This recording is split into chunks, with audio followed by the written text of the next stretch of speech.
Bonsoir, bienvenue à tous, merci d'être venus, merci d'être là. Merci à toutes les personnes aussi en ligne qui sont présentes, qui vont nous suivre en streaming.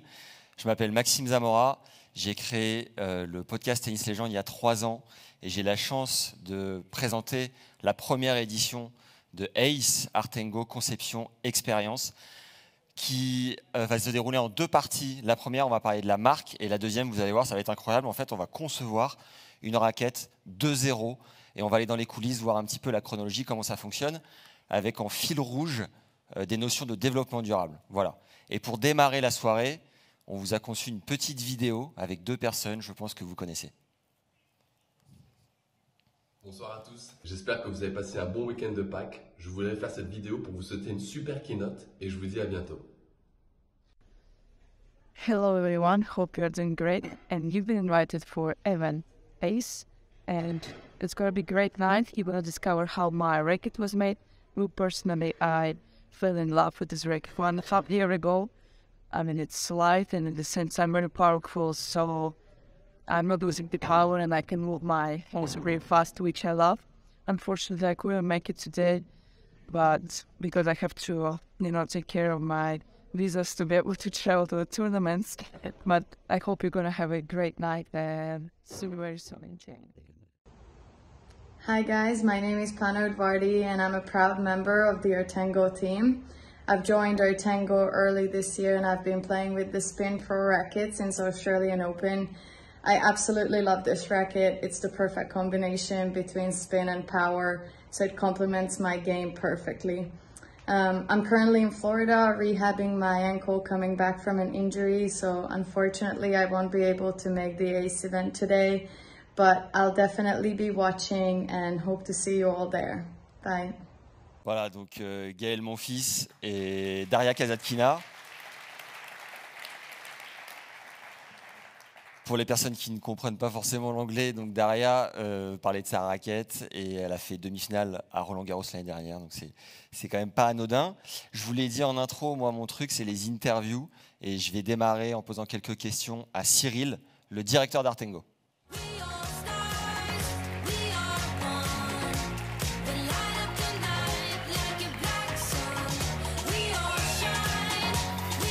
Cyril. Salut Max. Comment ça va? Plutôt bien. Bienvenue chez toi. Bonsoir à tous. On est ravis de vous avoir à la fois en live et à la fois en public. C'est super agréable en tout cas. Cyril, est-ce que tu peux démarrer par nous dire qui tu es et peut-être nous préciser aussi ton profil de joueur de tennis? Oui, bien sûr, parce qu'on a l'habitude chez Decathlon de se présenter avec son long curriculum vitae chez Decathlon, mais je ne vais pas faire ça du tout. Ça ne va pas vous intéresser. On va plutôt parler tennis. Donc moi, j'ai 50 et quelques années. Je ne vous donnerai pas le chiffre exact. Et juste pour parler tennis, j'ai dû démarrer j'avais 4 ans. Donc vous faites à peu près, ça fait à peu près 45 ans dans le tennis. Je rêvais d'être pro. Eh bien, je suis pro, je travaille dans le tennis, mais je ne suis pas pro de tennis. Voilà. Tu es à combien actuellement? Je suis à 5-6 encore. Pas mal, plutôt propre. Ouais, on essaie de jouer encore. Ouais. Est-ce que tu peux enchaîner du coup en nous disant, en nous racontant l'histoire d'Artengo, en reprenant un petit peu la genèse? Oui, bien sûr. Alors on va faire assez court, mais globalement, donc Artengo est né en 2006. À l'époque, c'était la marque de l'ensemble des sports de raquettes. Donc à la fois le badminton, le tennis de table, le paddle. Voilà. Et on a fait un virage important en 2017 où Artengo est devenu le nom uniquement de la marque de tennis pour se concentrer davantage sur chaque utilisateur et aller beaucoup plus loin dans la stratégie tennis. Et on va un peu parler de conception juste après. Et ça va être hyper important. Ça nous a permis de se focuser véritablement sur le joueur de tennis et pas forcément sur les autres sports de raquettes. Et pour revenir sur les valeurs de Decathlon, est-ce que tu peux nous les redonner ainsi que celles d'Artengo? Oui, alors je pense que les valeurs de Decathlon, vous le connaissez, hein, c'est l'accessibilité, accessibilité au sport, par à la fois le prix, la disponibilité, mais aussi de couvrir l'ensemble des usages d'un sport. Artengo, c'est un petit peu pareil. On a pris bien évidemment de cet ADN, qui était un ADN fort de Decathlon, mais on a voulu pousser le truc un petit peu plus loin.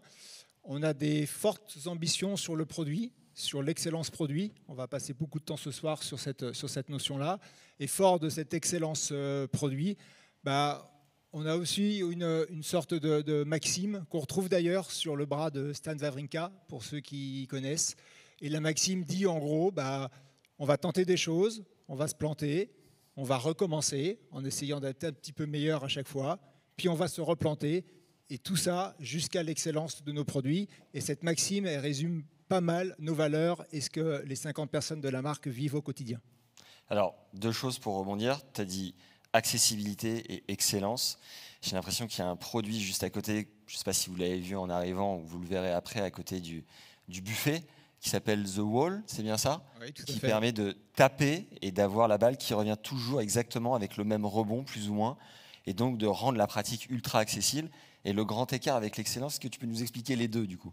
Oui, en fait, on a tous démarré. Je pense que tous les champions, et j'en vois quelques futurs dans la salle ou des ex, on a tous démarré en étant enfant par le tennis. Et ce n'est pas un sport qui est facile à apprendre. C'est un sport qui nécessite beaucoup de pratique, qui nécessite beaucoup de répétition du geste. C'est surtout ça qui est important.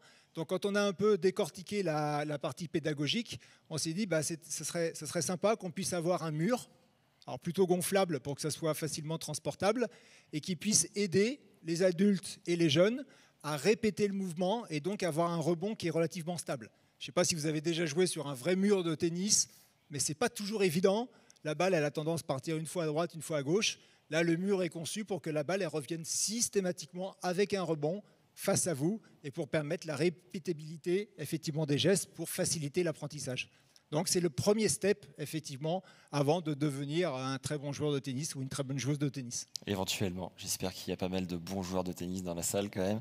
Éventuellement en ligne, n'hésitez pas à mettre des commentaires si vous êtes en streaming, sur le chat, dites-nous vos classements, participez un petit peu, ça nous fera plaisir de suivre tout ça. Tu as cité la maxime de Stan Wawrinka, qui est échouer mieux, échouer encore plus. À quel moment, chez Artengo, vous avez échoué? Et peut-être quand même, vous en avez tiré parti in fine. Alors pas mal de fois, forcément. Quand on est dans l'apprentissage de l'excellence, on échoue beaucoup. On a en tête, je me souviens que la première fois où on s'est attaqué un petit peu au segment contrôle, donc des raquettes plutôt qui permettent la maîtrise de la balle, donc des raquettes plutôt souples. Les premiers protos, on était une dizaine de testeurs, je crois qu'on s'en souvient tous. Et les premiers protos, je pense que les 15 premiers coups qui sont sortis de nos raquettes, la balle, elle n'a jamais dépassé le filet. Donc là, on s'est dit globalement qu'on était peut-être allé un petit peu loin dans la partie souplesse et il fallait sans doute retravailler le produit. Et vous le verrez, l'idée de maîtriser cette conception, de maîtriser toutes les étapes de savoir-faire d'une raquette, c'est aussi pour savoir sur quels critères il faut appuyer quand on rencontre ce genre de petits désagréments sur des protos, savoir sur quels paramètres il faut jouer. Et je pense que vous comprendrez mieux tout à l'heure quand on décortiquera les étapes de la conception de la raquette. C'est ce qui permet d'aller vers cette excellence produit. Mais bien évidemment, il y a des échecs au milieu et on rebondit de ces échecs. Et les échecs, d'ailleurs, forment toujours plus que les victoires. Et c'était il y a combien de temps cet échec, plus ou moins? Là, ça date un petit peu. C'était une dizaine d'années quand même. Une dizaine d'années. Il y a eu du chemin. Maintenant, vous êtes. Puis on a un peu travaillé. Oui. Vous avez bossé. Vous êtes avec Gaël sur le circuit, avec Daria qu'on vient de voir. Donc, en effet, il y a eu du chemin.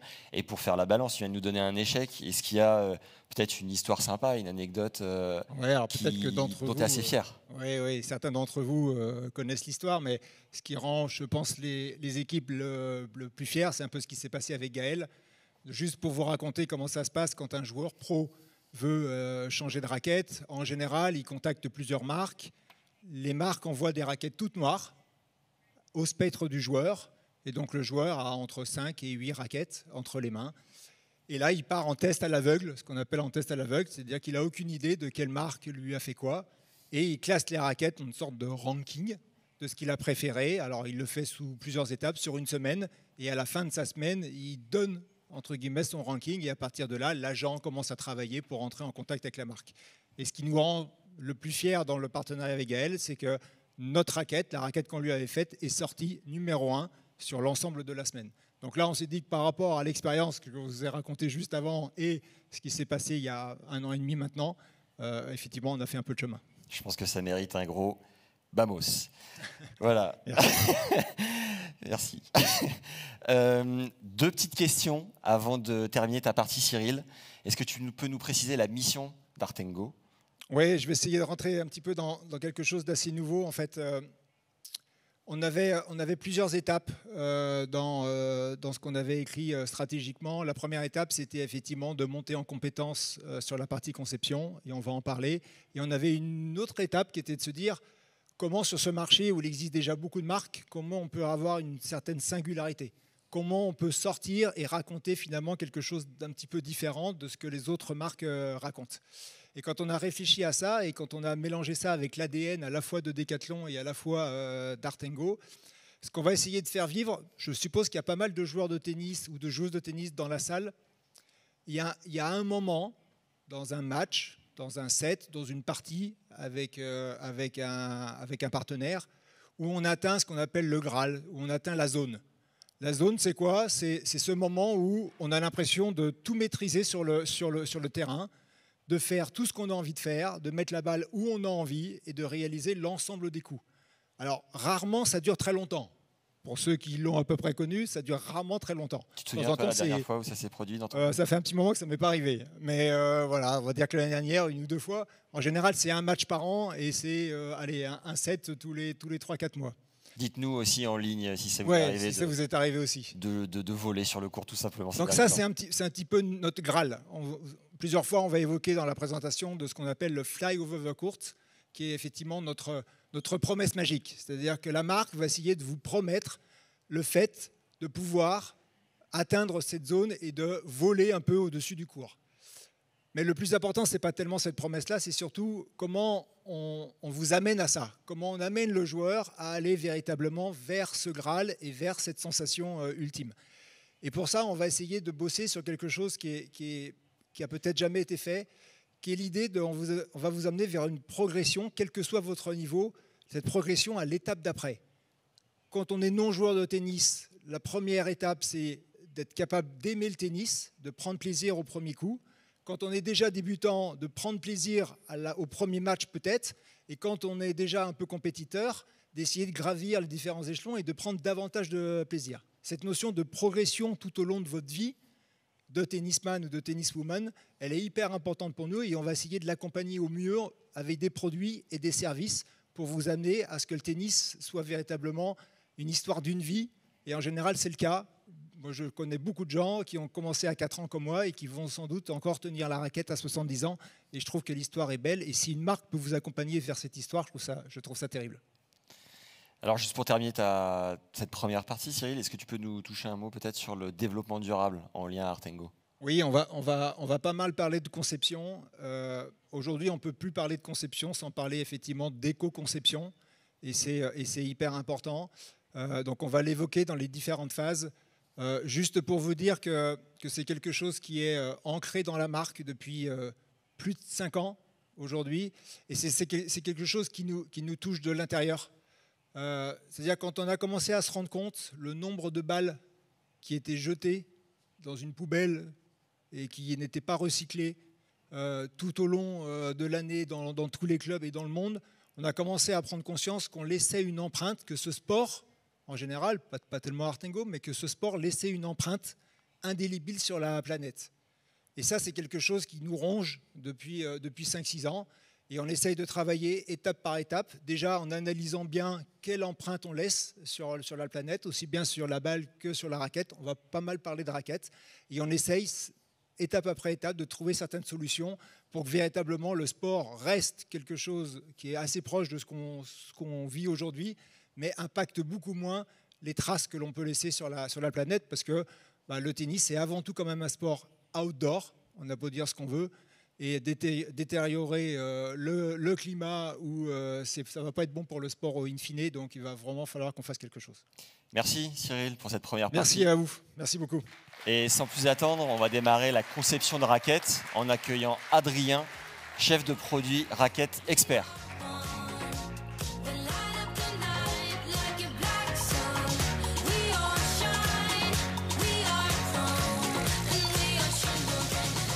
Adrien. Bonsoir à tous. Bienvenue. Merci Max. Adrien, chef de produit raquette expert, ça veut dire quoi? Alors chef de produit, c'est une personne qui est en charge de l'offre chez Decathlon. Et je m'occupe plus particulièrement de la conception des produits pour le joueur expert, des raquettes, des chaussures, du textile également. Et alors c'est qui le joueur expert? Alors chez nous, le joueur expert, c'est le joueur compétiteur qui est classé 3e série et au-delà. c'est comme ça qu'on l'a organisé dans notre offre. Donc à partir de 15-5, levez la main dans la salle, à peu près, qui est expert dans cette salle? Voyons Il y en voir. a quelques-uns, Ça joue pas mal. Max, tu es toi-même joueur expert? Je crois, oui. C'est En effet. super. Et du coup, au-delà de 3e série ou avant, ils sont dans quelle catégorie? Alors, les joueurs non classés, c'est des joueurs qui débutent, les joueurs débutants. Les joueurs 4e série, on les appelle les joueurs confirmés. Et au-delà, c'est les joueurs experts. D'accord. Donc comme je vous le disais, en seconde partie, on va concevoir une raquette. Mais le premier élément, la première étape, on part d'où en fait? Comment on fait? Alors, chez Artengo, tout part de l'observation des utilisateurs. De vous, joueurs et joueuses de tennis, quand vous êtes sur le terrain, on vous observe, on vous écoute, on vous lit parfois, on échange avec vous et on essaye de définir quels sont vos besoins, vos attentes. Ils sont parfois exprimés, parfois induits. Et quand on sait ce qui vous manque, quand on sait le besoin que vous avez, quand on sait quelles sont vos attentes, on arrive à se dire, là, il faut aller chercher quelque chose. Il faut concevoir un nouveau produit, il faut améliorer un produit qui existe peut-être déjà, et où il faut concevoir une nouvelle raquette. Et donc, pour observer les gens, parce que là, ça fait un peu Big Brother, on ne sait pas trop, je crois que vous avez un laboratoire d'analyse qui est assez incroyable, c'est la French Touch Academy au Cap d'Agde, qui regroupe 80 jeunes joueurs auxquels vous leur faites tester des raquettes et vous allez récupérer leur feedback directement, c'est à peu près ça? Exactement, on a un super laboratoire de joueurs là-bas. On travaille avec eux régulièrement pour récolter leurs besoins, pour tester des produits. D'ailleurs, on en parlera un petit peu plus tard dans cette soirée, comment ils nous aident à tester et à valider des nouveaux produits. Ah, donc là, tu ne peux pas nous dire tout de suite. Un peu de patience, Max, tu verras tout à l'heure. Je suis très, très pressé. Donc, quelles sont les premières personnes à concevoir une raquette? Alors, chez Artengo, on est une 50aine de passionnés de la petite balle jeune et on travaille tous les jours pour concevoir les produits, les commercialiser, les communiquer, les produits pour le joueur de tennis. Et sur la raquette de tennis, c'est à peu près une dizaine de personnes qui aujourd'hui sont focalisées à la conception des raquettes. Et je te propose qu'on commence par accueillir les designers. Eh ben, très bien. Je crois en effet qu'il y a 2 designers qui nous rejoignent sur scène, Seb et Quentin. Merci.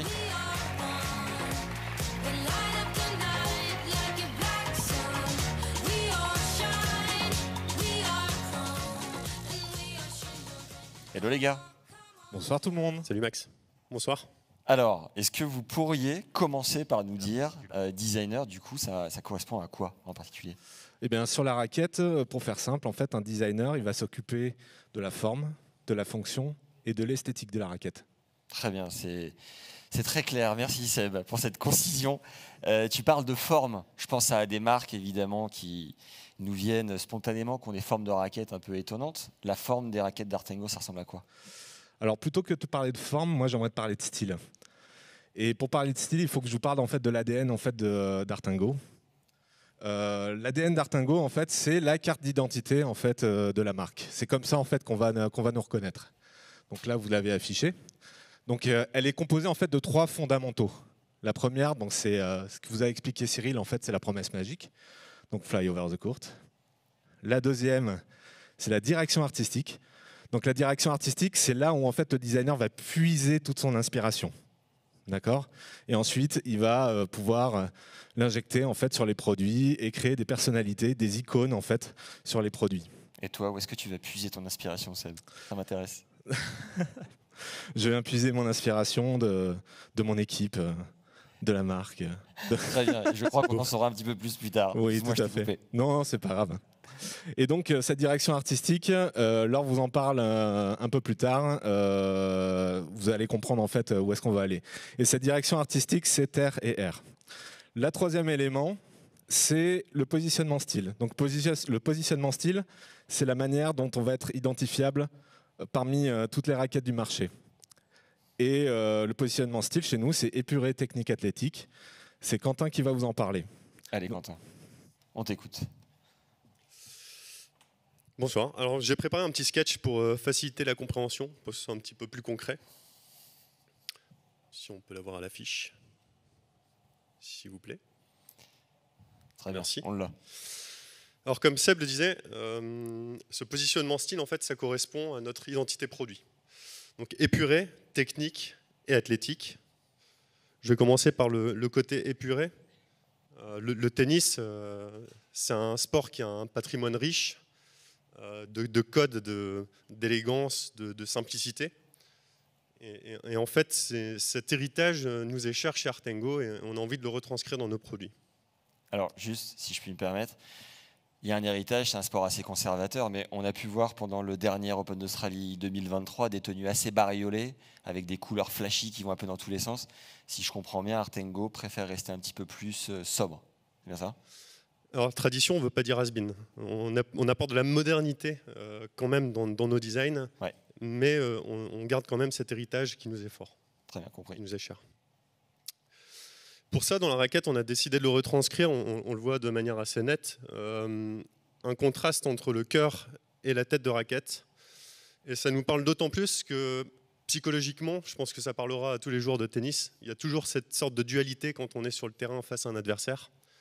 Est-ce que je vais jouer plutôt avec mes tripes, avec mon cœur, ou est-ce que je vais jouer plutôt avec ma tête et jouer tactique? Quentin, excuse-moi, mais je dois t'interrompre. Toi, du coup, est-ce que tu mets plutôt ta tête, tes tripes, tes jambes, que sais-je? J'ai pas particulièrement la réputation d'être malin sur le terrain. Clairement, je suis plutôt niveau trip et jouer sur les sensations. D'accord, très bien. Mais de la même manière, si les gens qui nous suivent peuvent nous dire s'ils sont du genre à péter des câbles sur le court, à se battre, à être des rats ou pas, n'hésitez pas à partager. Je te laisse poursuivre. Merci. Ensuite, on a le côté technique. Alors, le côté technique, en fait, c'est une sorte de gros iceberg. Il y a toute cette partie immergée qui est développée par nos ingénieurs, qui n'est pas visible, mais ils vont vous le détailler un peu plus tard. Et il y a également cette partie où là, c'est visible et nous, on peut venir intervenir dessus. Ce qui est intéressant, c'est que ce n'est pas du style pour faire du style. Il y a vraiment cette volonté d'améliorer le sensationnel de la raquette et d'accompagner l'avantage produit. Je m'explique. En fait, nos lignes vont accompagner à ce niveau-là. Par exemple, la forme de la section du cadre en fonction du silo de raquette qu'on a. Donc chez Artengo, on a un silo spin, un silo power et un silo contrôle. Et d'ailleurs, j'ai oublié de vous préciser que ce soir, la conception de la raquette qu'on avait en live correspond à la gamme power. Exactement. Ouais. Voilà. Du coup, je démarre avec la spin. On a plutôt cette section ovoïde. Le but, c'est de mettre un maximum de rotation dans la balle. On veut qu'elle gicle dans le terrain adverse pour qu'elle soit très difficile à maîtriser. Donc on a cette forme plutôt ovoïde et qui va apporter plus de tolérance également. Parce que quand on frotte la balle de base en haut très fort, il faut un peu plus de tolérance et pas taper le cadre. On a cette section contrôle qui est plutôt rectangle arrondi, qui elle va apporter vraiment ce côté maîtrisant sur la balle. Et le but, c'est vraiment d'aller positionner la balle là où on veut. Quand on frappe la balle, qu'elle est dans la raquette, on va savoir exactement là où on va la placer. Et enfin, on a donc ce silo, ce power qui nous intéresse particulièrement ce soir. On a plutôt cette forme de dé arrondi qui va apporter en fait, polyvalence et puissance. Polyvalence parce que quand on a un parpaing de fond de court, on a envie de mettre la personne à 4 mètres de la ligne de fond de court, mais on a envie que notre balle elle rentre dans le terrain et pas dans les bâches. Ouais. Donc c'est là où en fait on va avoir cette partie plutôt puissance et cette partie plutôt polyvalence qui nous donne cette forme de plat et d'arrondi sur l'autre côté. Très bien, merci en tout cas de nous avoir illustré ce propos. On va aller un petit peu plus loin sur... donc on a vu la forme de la raquette et dans la conception, on va maintenant accueillir non pas un designer, mais aide-moi, Jean-Phi, un ingénieur raquette. Voilà, Jean-Phi, si tu peux nous retrouver sur scène. Merci. Merci les gars.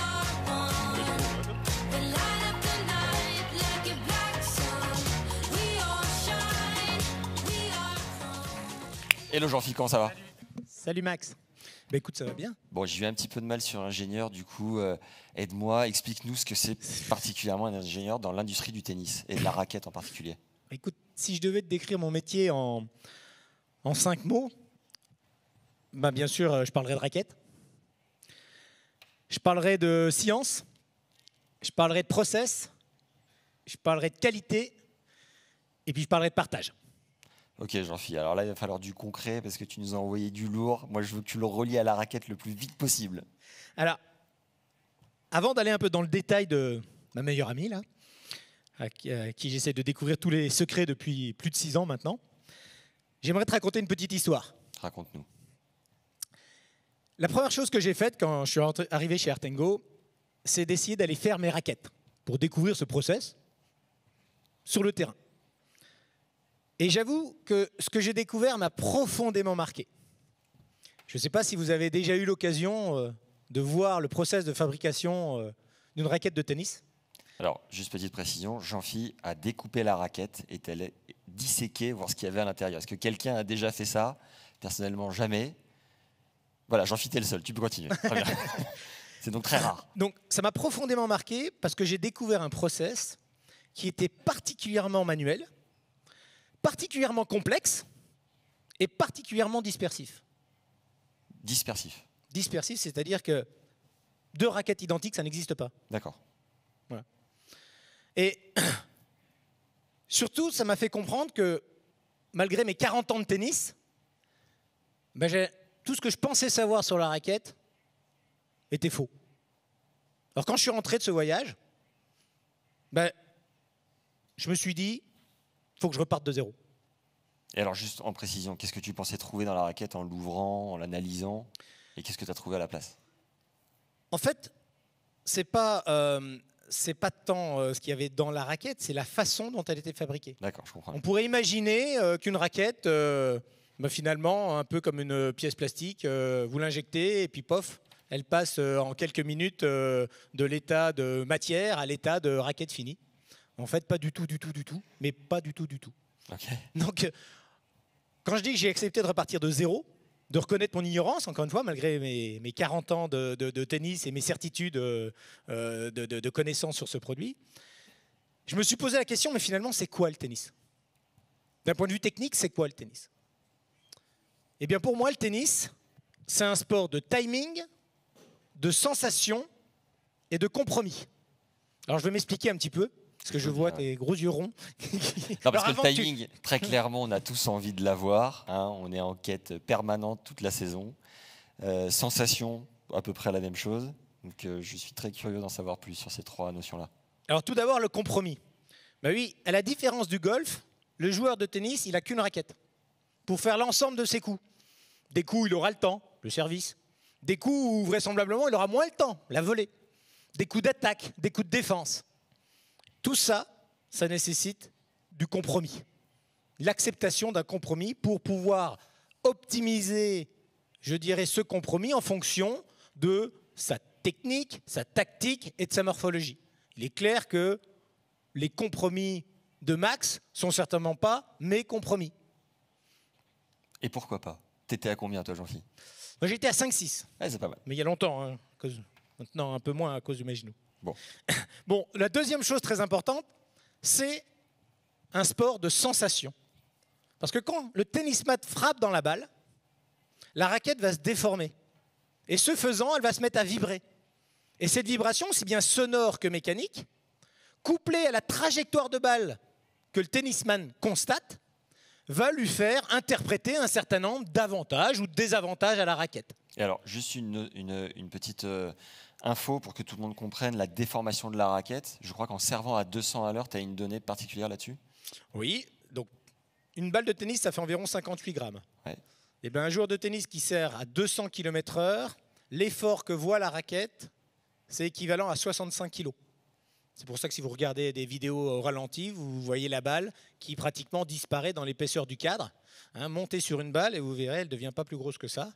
Bon, heureusement, ce choc ne dure que 5 millièmes de seconde. Donc c'est comme si une personne de 65 kg s'asseyait sur la Tout à raquette. fait, pendant 5 millièmes de seconde. Qui sert à 200 à l'heure dans la salle? Voilà, il y a 2-3 gros cogneurs là-bas. Je crois qu'il y a des mythos aussi. Ok, Jean-Phi. Mais en tout cas, cette vibration générée par cette déformation, encore une fois, va faire interpréter au joueur un certain nombre d'avantages ou de désavantages produits. Dans le langage tennistique, on appelle ça des avantages produits, qui sont bien des sensations. Sensations qui, là aussi, sont propres à chacun. Vous pouvez essayer la même raquette avec deux joueurs différents, ils n'auront pas nécessairement les mêmes sensations. C'est important de bien comprendre que ces avantages produits sont des sensations qui dépendent du joueur, alors que les caractéristiques techniques d'une raquette, comme par exemple la masse, l'équilibre, la longueur, la taille de tamis, sont des choses qui ne dépendent pas du joueur et qui peuvent être mesurées objectivement avec des outils de mesure appropriés. Très bien. Donc on va le voir juste après. Exactement. Et le dernier point, c'est le timing. Certainement la chose la plus importante.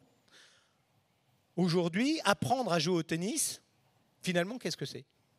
Comme l'a dit Cyril au départ, ça nécessite beaucoup de répétition. Pourquoi? Parce qu'il faut réussir à paramétrer son cerveau pour qu'il dise à ton bras quand est-ce qu'il doit laisser partir, quand est-ce qu'il doit partir pour frapper la balle au bon moment, et ça en fonction de la balle qui t'arrive. C'est donc cette notion de timing qui est très importante. Notion de timing qui est facilement reliable à la notion de maniabilité de la raquette. Par contre, là, je voudrais lever peut-être une contre-vérité ou un a priori. On a souvent tendance à lier cette maniabilité de la raquette à la caractéristique technique du poids ou de la masse de la raquette. D'ailleurs, en parlant de masse, Max, est-ce que tu pourrais me dire comment tu évaluerais la masse de cette raquette en tant que tennisman? Absolument, Jean-Philippe. J'espère trouver du timing également. Alors, la masse, moi, je prends la raquette. Je sais pas, je fais des gestes avec, j'essaye de me dire, elle est plutôt lourde, elle est plutôt pas lourde, j'en sais rien. Je la jauge un peu comme ça, quoi. Ouais. Je me trompe? Eh bien, écoute, ce que tu viens de faire là, comme 99,9% des tennisman, c'est bien de cette façon-là, c'est-à-dire la façon dont ils tiennent la raquette en usage au tennis, qu'ils vont essayer d'évaluer la masse de la raquette. Oui. Or, en sciences physiques, pour évaluer la masse d'un corps, il faut le tenir plutôt verticalement comme ça. D'accord, mais si tu vas dans un magasin de raquettes, par exemple, personne ne tient les raquettes comme ça pour les choisir. Est-ce que tu peux peut-être nous aider à bien... Mais tu as tout à fait raison. D'ailleurs, encore une fois, en tant que tennisman, c'est bien de cette façon-là que tu vas juger finalement si la raquette elle a l'air de te convenir ou pas. Okay. Sauf que tu ne testes pas la masse quand tu fais ça, mais que tu vas tester une répartition de masse au sein de la raquette. Ok, je comprends bien. Et pour aller un peu plus loin sur cette notion de répartition de masse, je te propose d'accueillir Paul, un autre ingénieur, chez Artengo. Paul, s'il te plaît, peux-tu nous rejoindre sur scène? Merci Jean-Philippe.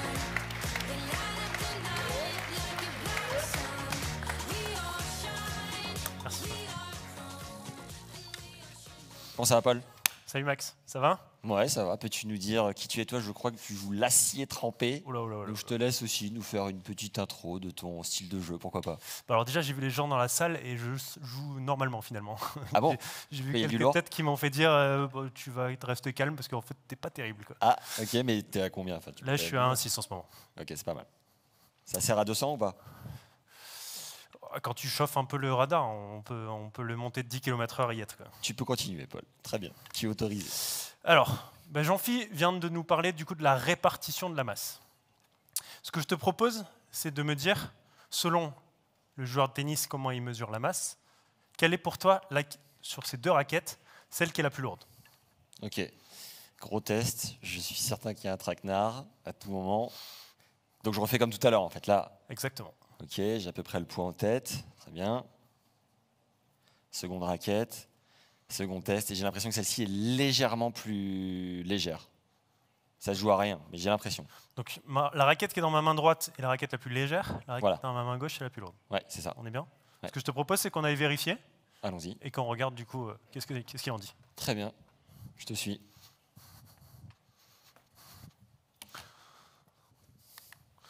Raquette main droite, raquette légère. J'influence pas les gens, je te laisse dire ce qui a marqué. Tu m'as pas fait un petit tour de passe-passe ou t'as Je te fais moyen confiance, Paul, là-dessus. Allez, je te laisse me dire.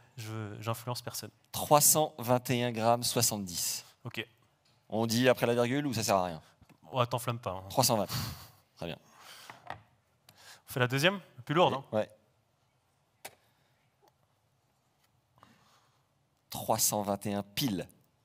Bon, écoute, tu sens pas grand-chose sur le poids, parce que c'est la même chose.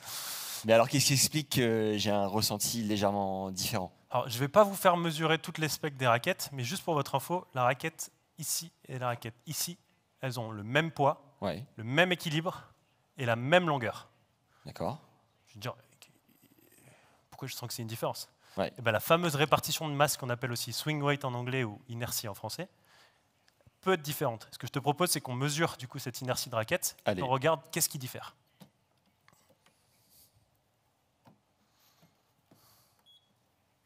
Je te laisse dire aux gens qu'est-ce qu'il en est des résultats. Alors, on est à 290 d'inertie, hein, donc c'est bien ça. Exactement. D'accord. Pour le premier cadre. C'est en kilogrammes par mètre cube, donc c'est la masse que tu as sur une surface. Ok. Second cadre. Exactement. Attention les coups. C'est instantané? Ça n'a pas marché? Là, ça dit 200. Est-ce que c'est possible? Non, tu t'enflammes là. Hop, ça n'a pas marché. Allez, on essaye. Je crois que la machine est cassée. Ah non, 315, c'est bon. 315. Ouais. Donc là, tu m'as dit 290. Ouais. Quelle est la Là, tu différence? m'as dit 315. Voilà. Donc effectivement, il y a une différence. Et en fait, cette différence-là, pour te donner un ordre d'idée, chez Ertango, entre 20 et 25 points de différence d'inertie, ça correspond à une raquette qui a 15 grammes d'écart. D'accord. Donc cette sensation de masse différente, elle n'est pas due à la masse de la raquette, elle est due à la répartition de masse de la raquette. Parce que Comme 15 grammes, c'est énorme en plus, on est d'accord. 15 grammes, c'est énorme. Et c'est pour ça qu'en fait, quand tu le bouges, tu joues sur la répartition de la masse, donc la masse qui est à l'intérieur du cadre de ta raquette, Ouais. mais pas juste sur la masse au global. Et ce que je te propose pour passer à l'étape d'après, pour bien comprendre qu'est-ce que c'est ce swing weight et comment on le construit, Ouais. c'est que je vais te montrer comment on fait une raquette, donc le plan de drapage, donc les plis de carbone qu'on vient positionner à l'intérieur de cette raquette. Allez, je te suis. Je crois qu'on va sur un autre atelier qui est juste là-bas. Exactement.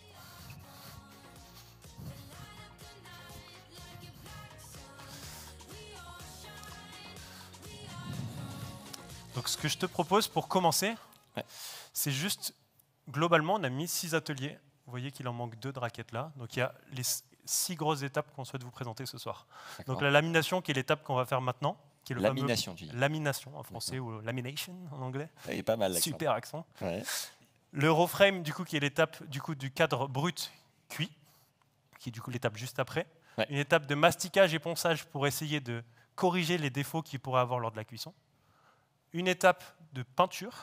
Donc, c'est pour ça que là, l'étape du coup peinture et cosmétiques sont parties, parce qu'il y aura un petit duplex qui va nous dévoiler tout ça. Voilà, donc restez en ligne s'il y a des gens en streaming, tout ça. Patientez un petit peu, on va passer dans les coulisses, vous allez voir, c'est assez incroyable de voir l'envers du décor. Enfin, moi, personnellement, j'adore. Et du coup, le produit fini, du coup, que vous connaissez tous, en tout cas pour tous ceux qui ont eu la chance de tester une raquette. Donc Max, j'ai une question à te poser. Ouais. Est-ce que tu sais comment on fait une raquette?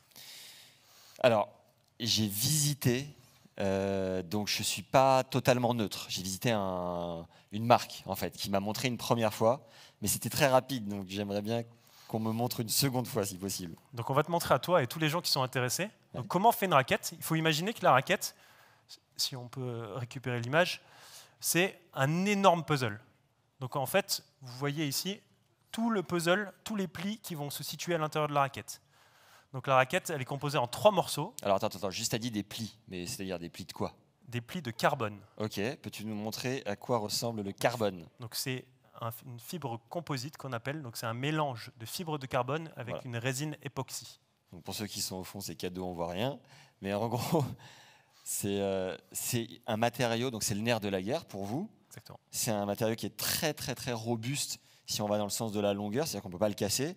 En revanche, qui est très très souple si on va dans le sens de la largeur. Je ne sais pas si vous voyez, il est capable de s'effilocher presque. Est-ce que tu peux nous expliquer pourquoi et comment? Donc en fait, la fibre de carbone, elle a des propriétés très importantes selon le sens de la fibre. Ouais. Et donc, selon l'orientation auquel on va mettre du coup la fibre, les propriétés seront différentes. Et selon les propriétés que l'on souhaite avoir dans la raquette, on va utiliser diverses orientations. Et combien ça coûte, comme c'est quand même votre matière première? Est-ce que c'est dur à avoir? Alors, au niveau de l'approvisionnement, on peut en trouver un peu partout. Il y a de l'approvisionnement dans tous les continents aujourd'hui. Ouais. Et en ce qui concerne les prix, tout dépend du niveau de qualité mécanique que l'on souhaite avoir. On peut avoir des prix même très accessibles, jusqu'à des prix hors de prix pour des domaines très spécifiques. Le prix semble secret, j'ai l'impression que je ne l'aurai pas. Dommage. Bon.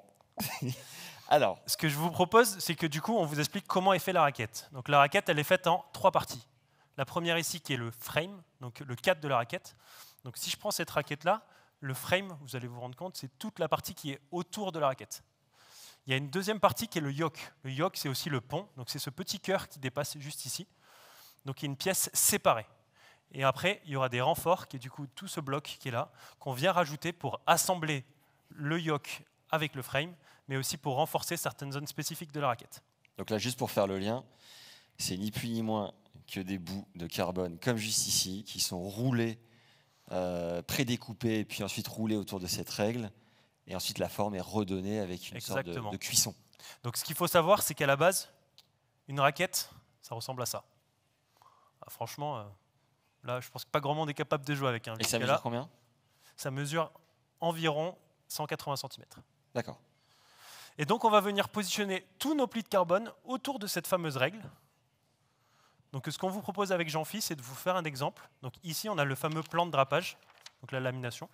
Donc, on est là pour être transparent aujourd'hui. C'est technique. Hop. Est-ce qu'il y a une ou deux données qu'il faut savoir en particulier sur lesquelles il ne faut absolument pas se foirer? Alors, tous les plis ont de l'importance. Ouais, merci. Sinon, on ne s'amuserait pas à les mettre à l'intérieur de la raquette, tu te doutes. Par contre, je pense voir ta question interne, c'est de dire, est-ce qu'il y a des plis qui servent à vraiment venir résoudre des petits problèmes mécaniques ou ce genre de choses? Ouais, des renforts, par exemple? Par exemple. Donc, en fait, on a plusieurs plis. Donc, je vais vous prendre le pli numéro 7. Donc, ça représente des petits patchs comme ça, il y en a 4. Donc, je vous le montre avec un. Et c'est des patchs qu'on va venir positionner ici, ici, ici et ici. Et pourquoi ces endroits stratégiques? Pourquoi on les met là? Parce qu'en fait, c'est la jonction entre les montants de notre cordage et les travers de notre cordage. D'accord. Et donc, il y a des forces. Il y a une force qui est appliquée sur cette zone de la raquette qui est très importante. Et donc, on va venir mettre une orientation spécifique qui est du 90 degrés sur ces zones-là pour venir renforcer la raquette et empêcher le carbone de se casser et potentiellement d'avoir des problématiques. Il y a d'autres forces très importantes qui peuvent venir s'ajouter. C'est hélas pour les Benoît Paire qui sont dans la salle. Est-ce qu'il y en a 2-3 qui parfois fissurent un peu, que je sache? Allez. Il y a vraiment personne n'ose avouer, quoi. Très beau, chapeau, bravo. Mais alors voilà, si on tape un petit peu sa raquette ou qu'on frotte sur un chip un peu mal senti, exactement. Est-ce que vous renforcez aussi le haut peut-être? J'avoue que les Benoît Paire n'ont pas l'air de se montrer ce soir. Par contre, il y en a plein dans la salle. Hein. Déjà, chez Artengo, je ne vous vois pas lever la main, mais on sait que vous êtes nombreux, quoi. Donc, on a un petit patch, c'est le dernier patch, qui est une matière un peu différente, qui a des propriétés plus intéressantes de résistance au choc. Parce que forcément, quand on s'énerve, on ne vient pas caresser sa raquette, hein, on vient clairement la jeter ou la fracasser contre le sol. Et donc, on va venir positionner ce dernier patch sur la tête de raquette, et du coup qui viendra protéger les raquettes des chocs sur les énervements comme ça. Donc on a un test labo que vous allez voir après, qui viendra représenter cet énervement ou petit jet de raquette selon comment on l'interprète. Ah ouais, vous allez jusqu'à tester le jet d'humeur, enfin le geste d'humeur plutôt. Très bien. Satisfaction client. Ok, super. Donc ce que je vous propose, c'est que maintenant qu'on vous a bien introduit cette première partie, on va passer à l'étape de lamination avec Jean-Phi. Donc on va prendre ces fameux plis de carbone. On ne va pas tous les faire parce que c'est assez long. Par contre, ce qu'on vous propose, c'est de faire les 2 premiers plis de la raquette qui vont représenter l'ossature de la raquette, donc les premiers plis qui feront tout le tour de la raquette. Et juste qu'on sache, un expert, du coup, s'il le faisait intégralement, ça lui prendrait combien de temps? Avec Jean-Phi, ça nous prend... Alors, on n'est pas les plus grands experts déjà, okay. On n'est pas ceux qui pratiquent tous les jours. Ouais. Par contre, en usine, ils mettent environ 10 minutes à composer tout ce grand puzzle. D'accord. Ce que je te propose, c'est d'essayer et de regarder si tu arrives à tenir ces 10 minutes, ce qui me paraît être un beau challenge pour commencer. J'en doute. Je vous laisse faire, les gars. Donc, il faut bien respecter du coup ce qui est marqué du coup sur le lay-up. Donc, le premier pli est à 85 de chaque côté. Donc, on va prendre notre vessie, donc baguette de bois, comme vous l'appelez comme vous voulez. Positionner la vessie, c'est la matière plastique qui entoure du coup la baguette. Ok. Pourquoi c'est une vessie? Parce que la raquette, quand on l'ouvre, c'est un corps creux. Ouais. Et vous allez voir, quand on va la faire cuire par la suite, le composite va gonfler et épouser les parois du moule. Et en épousant les parois du moule, du coup, le creux va apparaître à l'intérieur de la raquette et il ne va rester que les plis de carbone qui se situeront autour. Oui, le sketch qu'on a vu tout à l'heure. Exactement, l'exemple de Quentin. Avec Quentin. Donc ce que je vous propose, c'est qu'on vous montre comment on positionne ces plis-là. Donc selon la largeur, bien sûr, des plis, on va venir les positionner différemment. Donc là, on va positionner un premier pli avec Jean-Phi, qui est le premier pli de la raquette, qui est souvent le plus compliqué à poser parce que forcément sur du carbone c'est quand même plus tacky, donc il y a une adhérence qui est meilleure. Par contre, on aura beaucoup moins de facilité à poser sur le premier parce qu'on vient le poser sur cette fameuse vessie. Est-ce qu'il y a un risque important de se foirer du coup? Le positionnement est hyper important parce que forcément la position sur laquelle on va mettre chacun des plis et pour renforcer une zone spécifique. Donc chacun des plis est là pour 2 choses. Ouais. La première chose, c'est pour les résistances aux contraintes mécaniques, donc c'est-à-dire l'impact que va subir la raquette, la force que va subir la raquette à chacun des impacts. Donc on parlait tout à l'heure de service à 200, mais Prenons l'exemple d'un coup droit qui arrive à 160, où le mec arme et repart à 160.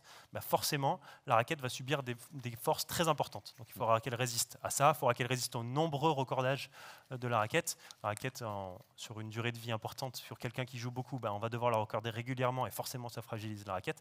Donc elle va devoir résister à tout ça. Mais le deuxième, ce qui est très important, c'est de résister, c'est pour la sensation. D'accord. Jean-Philippe vous a parlé des 3 choses qui étaient très importantes, le compromis, le timing et la sensation. En effet. Et pour la sensation et le timing, la position des plis est très important. Pourquoi? Si je positionne mon pli sur l'extérieur, ici, l'impact va être du coup complètement différent sur l'équilibre final de la raquette. Donc là, on va finaliser de draper la raquette. Hop. Et je te reprends juste après, Max. C'est une étape assez délicate. Est-ce que tu peux répondre à une question ou tu es trop concentré? Vas-y, vas-y. Est-ce qu'on peut savoir à peu près combien de raquettes sortent des usines Artengo annuellement ou jour? Je ne sais pas, est-ce qu'on peut avoir une mesure? On en a de plus en plus parce qu'elles plaisent de plus en plus. Ah là là, la réponse de Normand, merci.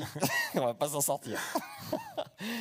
Okay. Et donc, pour revenir sur mon deuxième point, qui était la sensation, pourquoi c'est important? Parce que si je positionne mon premier pli ici, ou mon premier pli ici, donc pour vous donner un ordre d'idée, si je le positionne à 20 cm, donc ce point-là, le 0 degré là, que vous voyez, pardon, ici, correspond à la tête de raquette. Et je vais venir cintrer du coup mon pli par la suite, donc Jean-Philippe nous montrera par la suite.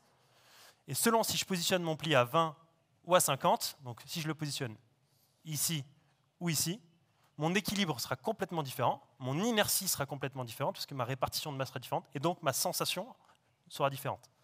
Et comme la sensation sera différente et la maniabilité dépend en majorité de l'inertie, du swing weight, eh ben, mon timing sera aussi différent. Donc en fait, un simple patch comme ça qui paraît tout simple, on dit bah, c'est bon, on le positionne là, il impacte sur la sensation, sur le timing et sur les résistances mécaniques. Et sur les millions de joueurs de tennis sur Terre qui disent « je sens rien voilà, », par exemple. Mais je ne sais pas si c'est tant lié à la raquette, ça. Ouais, je ne pense pas non plus. Ce que je te propose, c'est que Jean-Philippe va nous montrer maintenant l'assemblage d'une raquette. On ne va peut-être pas tous les faire parce que c'est quand même une étape qui est assez importante, assez longue. Donc Jean-Philippe va partir pour la suite. Vous imaginez une fois que cette... Donc je vais le faire si tu veux, Jean-Philippe. Ouais. Donc Jean-Philippe va prendre du coup la lamination. La lamination qui est du coup cette grande règle qui se situe ici. Et va le positionner autour de ce qu'on appelle une préforme.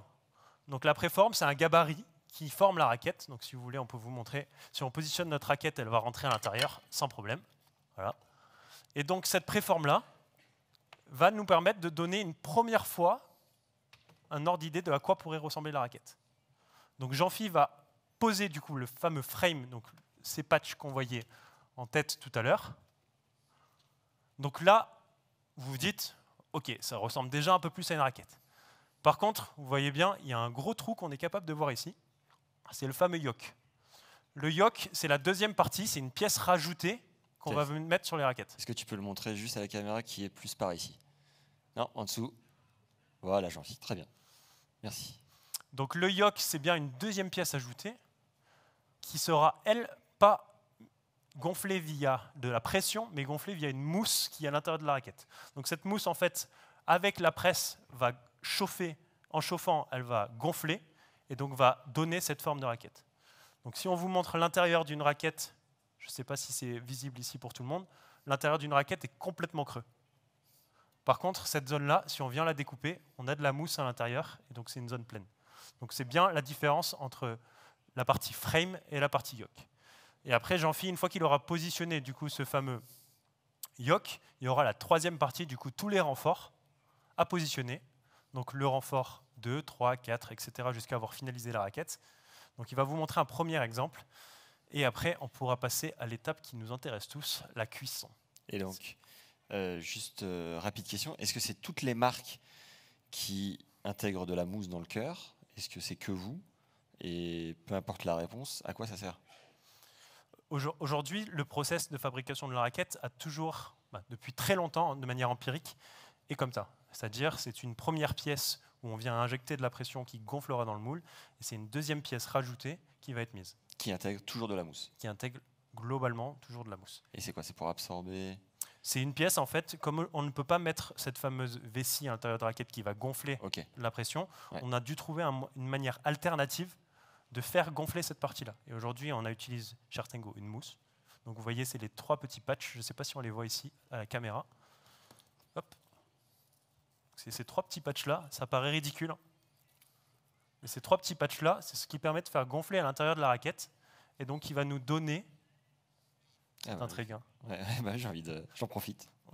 Ça, c'est de l'EVA. Je ne sais pas si ça parle à tout le monde. C'est une typologie de mousse. Et ça, c'est du polyuréthane qu'on appelle aussi PU. Je crois que Jean-Phi est presque prêt. Je ne veux pas te mettre la pression. Paul. T'es prêt?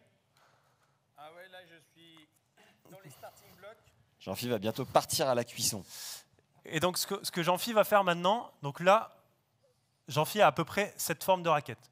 Forcément, on en est là. Si on laisse Jean-Phi poser tous les renforts, on va en avoir pour un petit peu de temps, quoi. Donc, ce que je vous propose, c'est que Jean-Phi, tu t'enflammes pas plus longtemps. On s'arrête là. Je ressens déjà plus à la raquette. Bon, c'est encore pas tout à fait ça. Bravo, Jean-Phi.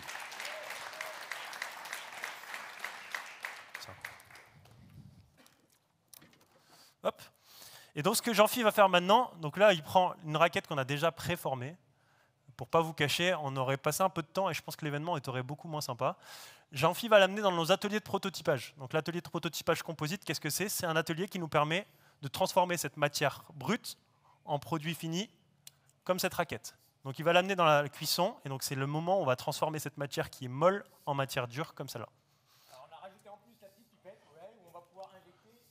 Jean-Phi, je vais le faire parce qu'il y a ta micro. Donc on va...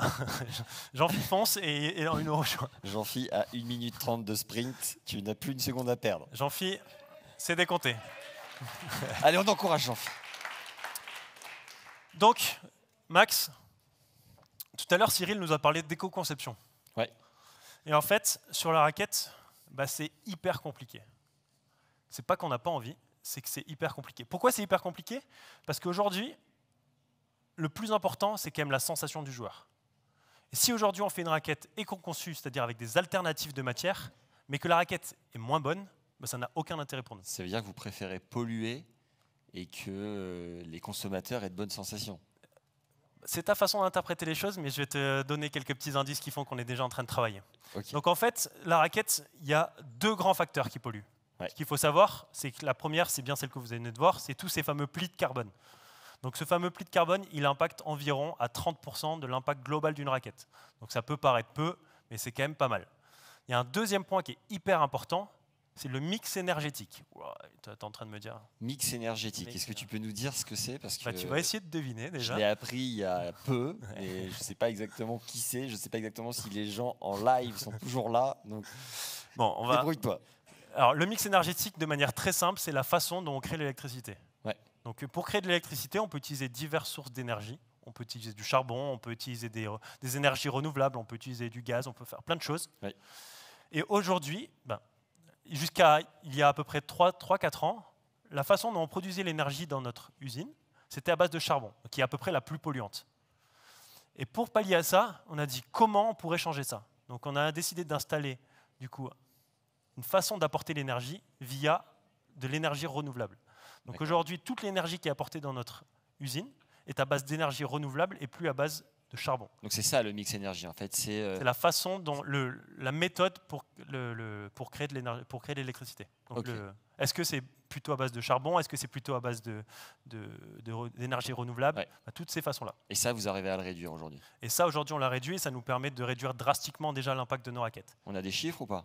On a des chiffres, ça nous permet de réduire, on va dire, de 30 à 40% l'impact global final de la raquette. C'est pas mal. Ce qui n'est pas négligeable. Et sachant on travaille cette partie-là, bien sûr, aujourd'hui la fibre de carbone, c'est la solution. Par contre, on est en train de travailler sur des alternatives qu'on vous présentera, j'espère, très vite.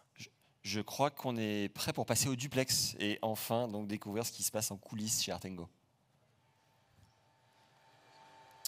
Donc là, bienvenue dans nos ateliers de prototypage. Le cadreur cherche Jean-Phi. Ah, il a trouvé... Oula. Jean-Phi court si vite. Ah, il fait genre qu'il revient.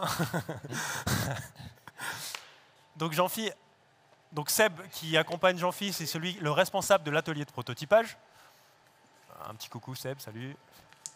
Donc Seb va venir finaliser du coup le positionnement de tous les plis de la raquette. Une fois qu'on a positionné ces plis, en tout cas, dans notre atelier de prototypage, on le positionne sur une table chauffante. Donc cette table, elle est chauffée, elle permet de plus à 50 degrés. D'accord. Elle permet de moduler plus facilement les plis de carbone, parce qu'on voit qu'en fait, ils sont facilement modulables. Et donc à partir de là, on va venir le positionner à l'intérieur du cadre, du moule de la raquette. Le moule qui est spécifique à la forme qu'on va utiliser. Donc le moule là, c'est bien le moule de la Power. Donc vous allez voir tout à l'heure, on vous présentera une Power qui sortira.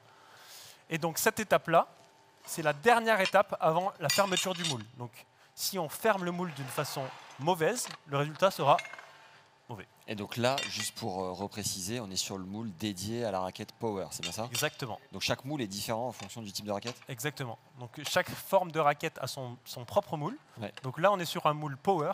Donc si on veut une raquette typée contrôle, donc la raquette contrôle ou la raquette spin, forcément on utilisera un moule différent. Et le layup sera différent parce que les formes de moule sont différentes et les sections de moule sont différentes. Ça veut dire que le moule, vous le jetez dans 2 ans quand c'est plus la Power? Absolument pas, parce que aujourd'hui, chez Artengo, on a le parti pris du coup de réduire notre impact au maximum et donc au maximum de renouveler ce genre de moule. Et d'optimiser en fait. Donc on vient optimiser la raquette autrement qu'en changeant la forme du moule, mais en changeant les matériaux, le positionnement en fonction des observations terrain qu'Adrien nous a fait. Si Adrien veut plus de puissance, on viendra changer plutôt sur cette partie-là plutôt que sur la partie moule pour optimiser la durée de vie des moules et ne pas les renouveler régulièrement. Est-ce qu'on a le temps de répondre à la question comment ajouter de la puissance à une raquette? Ou est-ce qu'on déborde? Tu veux vraiment faire ça maintenant? Peut-être, si c'est plus judicieux plus tard, on le fait plus tard. Alors, moi, je veux bien en parler, mais du coup, c'est pas sur 1 heure qu'on va faire ça, on passera beaucoup plus de temps. Donc, ce que je te propose, c'est qu'on passe plutôt à une autre étape. Du coup, donc là, on est en train de voir Jean-Phi et Seb qui sont en train de fermer le moule. Donc, c'est une étape qui est hyper importante. Voilà, Jean-Phi a l'air hyper heureux. Regardez, un petit coup, 2 petits coups, 3 petits coups. Voilà. Merci, Jean-Phi. Et Seb, du coup, va apporter, avec l'aide de Jean-Phi, ce fameux moule dans la presse bleue que vous voyez apparaître doucement sur le bord de l'écran. Donc, ce moule va être positionné à l'intérieur d'une presse chauffée entre 140 et 160 degrés. Pourquoi cette température? Parce que c'est celle qui nous permet d'obtenir la dureté du matériau assez rapidement et avec les propriétés qu'on souhaite obtenir. Donc là, c'est un four, la fameuse presse dont tu parles. C'est une presse chauffée, exactement. Ok. Et la dernière étape qu'on va venir voir, Jean-Phi, juste avant de partir, nous a parlé de cette fameuse pipette. On ne la voit pas ici sur cette raquette, donc c'est un petit embout qu'on vient mettre. Et vous allez voir, Seb, ici, vient appliquer. Il a l'air heureux d'ailleurs. Cher Artengo, c'est quand même bonne humeur, j'ai l'impression. Seb vient nous appliquer la pression. Donc en fait, on va venir faire gonfler à l'intérieur de cette vessie-là la raquette pour que les fibres de carbone épousent la paroi du moule. Les parois du moule, parce que la paroi du moule, c'est... Les parois, oui. Ouais, c'est mieux. Donc là, on est en train de fermer le moule. On va laisser cuire la raquette pendant un petit peu de temps. C'est-à-dire je dirais, dans une demi-heure, j'espère qu'on va pouvoir vous montrer le résultat. Croise les doigts, j'espère qu'on va la voir. Est-ce qu'il y a des chances que la raquette foire? C'est un process manuel, comme vous l'avez vu. On met ça de manière manuelle dans le moule. Ouais. Donc, je n'ai pas envie de te dire que la raquette est à 100% réussie. Ok, il n'y a pas de garantie. Mais on est quand même sur 2 personnes qui ont l'expérience et l'entraînement. Après, avec le stress du live, on ne sait jamais. Mais on espère en tous qu'on pourra vous montrer une super raquette à la fin de l'événement. On croise les doigts. Ce que je vous propose d'enchaîner, donc là, Seb est en train de nous montrer comment on gère la pression. Mais là, vous allez me dire, pour revenir du coup sur ce fameux plan de drapage, ouais, mais tous tes plis là, comment tu les décides? Comment tu sais ce que ça va donner comme poids? Comment tu sais ce que ça va donner comme équilibre? Il y a quand même pas mal de choses qui en sont encore à vérifier. Donc pour ça, avec nos équipes internes de D4, on a développé un outil que je vais vous présenter là juste après, qui nous permet de savoir, avant même de faire la raquette, quel sera son poids, quel sera son équilibre, quelle sera sa longueur, quelle sera son inertie. Plein d'autres paramètres, si ça vous intéresse, on pourra aller plus loin, mais aussi toutes ses propriétés mécaniques, donc sa rigidité, ses propriétés de rigidité spécifiques sur chacun des points de la raquette. Bref, on peut aller très loin. D'accord. On prend un petit temps? Allez, on y va. Je te suis. Mais alors, juste tout ça a l'air quand même très très technique. Moi, j'ai juste envie de bien sentir la boulette à la fin. On perd pas l'objectif de base. Ce configurateur-là qu'on a fait, c'est pour nous permettre de tester plus rapidement les raquettes. D'accord. Et que plus rapidement, tu nous dises si la boulette elle est terrible ou si elle est complètement dégueulasse. Ok. Si elle est complètement dégueulasse, comme tu te doutes, on va refaire des boucles pour optimiser tout ça Ouais. à partir des retours du coup des joueurs. Ouais. Et on y reviendra plus tard. D'accord, la fameuse observation dont on parlait tout à l'heure à la French Touch. Exactement. Dont on n'a pas encore eu les retours des 80 joueurs. Il y a beaucoup de suspense ce soir, Paul. Donc en fait, ce configurateur, donc, pour juste vous expliquer, donc, on vient rentrer la forme du moule qu'on a. Donc ça, c'est tous les noms des moules qu'on a chez Artengo. Donc, vous pouvez voir, on en a quand même une paire. Ouais. C'est tous les moules qu'on a de raquettes depuis que Artengo fait des raquettes. Donc c'est tous les modèles de raquettes qui ont été créés chez Artengo. Exactement. Ok. Donc le TA114 chez nous, chez Artengo, correspond à la forme de raquette Power, la forme de raquette qu'on va faire.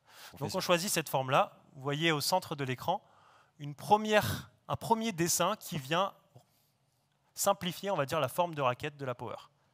On va aller dans le deuxième onglet, Frame, et là on va venir y rajouter tout simplement le fameux layup. On va venir copier-coller nos cases. Hop. Et vérifier que toutes les données qui étaient bien sur le layup sont bien celles qui sont ici. Donc là, on est bon. Pour le yoke, on vient faire la même chose. Donc voilà, toute la partie très technique qui te prend quoi? C'est quelle partie de ton boulot à peu près? Quelle répartition tu passes là-dessus? On va dire qu'aujourd'hui, elle prend de moins en moins de temps parce qu'elle nous permet d'aller très rapidement à l'objectif. Et donc passer plus de temps avec les testeurs, plus de temps de regarder comment la raquette vieillit, et donc plus de temps d'avoir une idée de ce que la raquette sera dans le temps. Et donc, pour aller encore vers l'excellence produit, que la raquette ne soit pas bonne qu'à l'instant T0, mais qu'elle soit bonne dans la durée aussi. Vous mettez le focus sur les retours clients. Exactement. Exactement. On a ce qu'on appelle des RED, donc des retours clients, chez Decathlon. Et ces RED nous permettent d'analyser les défauts des raquettes pour pouvoir les améliorer et faire en sorte que les raquettes soient le plus durables possible. Top. Donc je viens finir de rentrer, donc je mets la masse de certains éléments de la raquette. Donc pour ceux qui ça parle, le grip, le bumper, le end-cap. Bumper, c'est quoi? Le bumper, pardon, c'est en anglais, c'est la partie top de la raquette des pièces plastiques. Okay. C'est aussi ce qu'on appelle les joncs en français. Qui rajoute du poids in fine en plus. Qui rajoute du poids in fine et qui vient aussi protéger la raquette contre les diverses abrasions lorsqu'on est un peu à l'arrache sur un amorti parce qu'on n'est pas tous Usain Bolt. Juste un bumper, ça pèse combien? Un bumper, ça pèse entre 10 et 13 grammes. Okay. Et quand on fait toutes les pièces réunies, on est à peu près à 21 grammes. 21 grammes de plus de plastique sur la raquette. Ok. Grip et cordage, ça représente combien? Le grip, pardon, je l'ai mis juste au-dessus, c'est environ 22 grammes et un cordage, c'est entre 16 et 18 grammes. Ah, le grip pèse plus lourd, ok. Ouais. Le grip, c'est très lourd. Et sur grip? 7 grammes. Et la moitié du surgrip de Gasquet? Je sais pas. Bon, j'arrête là, non, c'est bon. Il fait 20 tours sur 3 mm aussi. Donc. Ok, ok. Si vous avez la réponse sur Instagram, vous nous mettez ou sur le live. Merci. Hop, je rentre juste les deux derniers critères. Et ce que je vais vous montrer, c'est qu'en fait, bam. Et là, on a toutes les caractéristiques de la raquette. Donc, on va pouvoir avoir son poids, sa balance, son inertie, d'autres valeurs qui nous intéressent, le spin weight, le twist weight, le recall weight, etc. Et la polarisation. Et si même on a envie de pousser le truc plus loin, si on veut les propriétés méca, donc je ne sais pas si on attendra les 3 minutes aujourd'hui, mais le logiciel vient se connecter sur un outil de simulation et nous donner toutes les caractéristiques de raideur de la raquette. Donc le fameux RA, qui est la raideur globale de la raquette, mais si on veut ici toutes les raideurs à un point spécifique de la raquette, elle pourra nous le donner. D'accord. Donc en fait, il nous permet en amont de savoir toutes les propriétés de la raquette. Ok. Est-ce qu'on a fait le tour? Est-ce qu'on est bon? Est-ce qu'il faut repréciser autre chose? Bah écoute, est-ce que Jean-Phi est revenu parmi nous? Je crois que Jean-Phi n'est pas encore prêt. Non. Jean-Phi n'est pas encore prêt de sa cuisson. Donc, est-ce que peut-être tu peux nous préciser laquelle de ces caractéristiques techniques est la plus importante? Parce que là, il y en avait quand même un paquet. Je ne sais pas si tout le monde est très très branché technique dans l'audience. Donc peut-être où est-ce qu'il faut mettre le focus? Quand on fait les tests, qu'est-ce qu'il faut regarder en priorité? Moi, ce que je vous conseille, c'est d'arrêter de vous focaliser sur le poids.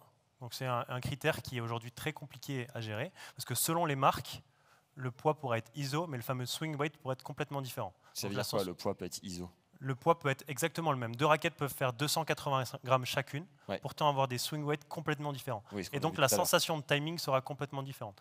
Donc ce que moi je vous conseille, c'est si vous avez une donnée aujourd'hui à regarder d'un point de vue mécanique, d'un point de vue technique, c'est plutôt de regarder ce fameux swing weight qui vous permettra d'optimiser votre timing et après de comparer plutôt des raquettes qui ont des swing weights ISO. Alors je crois qu'on retourne en coulisses puisqu'on est au point. Jean-Phi est revenu avec nous. Absolument. Et donc, okay, parfait. On y est. Donc là, super, Paul, tu as fait ton petit configurateur, tu as fait tes 3 petits patchs. Et là, Vianney, du coup, Vianney qui est ingénieur essai chez nous. Donc on a la chance chez Decathlon d'avoir un super parc de tests labo. Et donc Vianney va venir nous montrer un de ces tests labo. Donc là, on a quand même fait un sacré pas en avant. Enfin, c'est une vidéo complémentaire pour montrer les tests. Exactement. Donc là, le test est fait sur une raquette peinte. Sachez qu'en général, la raquette est faite soit sur une raquette noire, soit même brute en sortie de cuisson, un peu comme je vous ai montré tout à l'heure. Là, c'est pour que vous ayez bien le modèle Power en tête. Exactement. Donc là, vous pouvez voir la courbe qui est en train de montrer. Donc la raquette est en train d'être serrée. Je ne sais pas si on peut remettre le plan de Vianney. Donc on voit la raquette qui est en train de se serrer.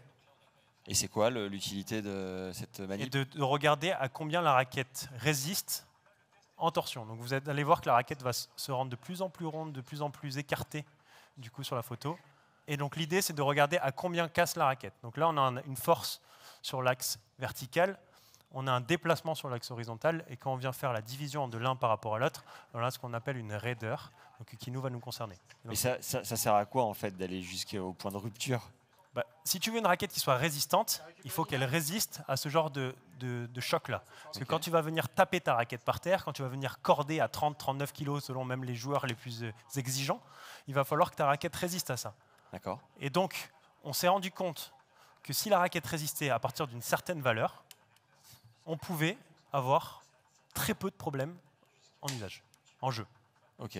Et donc là, on va voir la raquette, on va aller jusqu'au bout. Vous pouvez voir que la raquette vient de lâcher juste ici. Hop, je pense qu'on est en train de l'avoir. J'ai l'impression. Ouais, au cœur aussi. Donc on voit bien que la raquette, là, le zoom qui est en train d'être fait, la raquette qui est en train d'être cassée. Et donc du coup, on connaît à quelle force la raquette vient de casser. Donc là, Vianney va nous faire un petit zoom exactement sur les zones de casse de raquette, ici, ici et ici. Et donc cette zone-là va nous permettre de dire, ok, est-ce que la raquette résiste à des propriétés suffisantes? Et après, est-ce que la raquette résiste à des propriétés pas suffisantes? Et dans ce cas-là, il faudra revenir sur la première étape de lay-up pour venir renforcer cette raquette. Donc là, c'est un deuxième exemple. Je ne sais pas si on a le temps de le passer. C'est un deuxième exemple sur la tête de raquette. Parce que quoi, c'est important de le tester latéralement et verticalement? Exactement. Le latéralement, c'est plutôt pour le recorder, pour l'impact au sol, etc. Verticalement, c'est aussi pour la corde, du coup, pour les montants, quand on va venir corder, mais aussi pour l'usage, quand la personne est assez énervée. Encore une fois, on va pouvoir connaître à peu près la résistance à laquelle la raquette doit avoir. Donc, je vous parlais tout à l'heure qu'on avait des tests labo pour ça. Donc on va pouvoir connaître ce qu'on appelle la compression de la raquette. Et cette fameuse compression, du coup, plus la valeur sera haute, plus la raquette sera résistante. Très bien. Jean-Philippe, tu veux prendre le relais? Je crois que j'ai un mot avec Jean-Philippe qui va venir conclure peut-être sur cette partie, ou avancer au moins. Oui, tout à fait. On va attendre. Jean-Philippe, déjà, l'aller-retour, ça va? Ah, impeccable. Un petit peu chaud, hein, il fait encore chaud. Hein. Okay. Dans l'API, là, près du four, hein, quand même 150 degrés, on ne rentrerait pas dedans tous les jours. Hein. Et c'était sport, enfin, vous étiez quand même à fond, on voyait les mains qui étaient hyper agiles. Ah, la cuisine est une histoire de précision, hein, donc là, le cake est dans le four.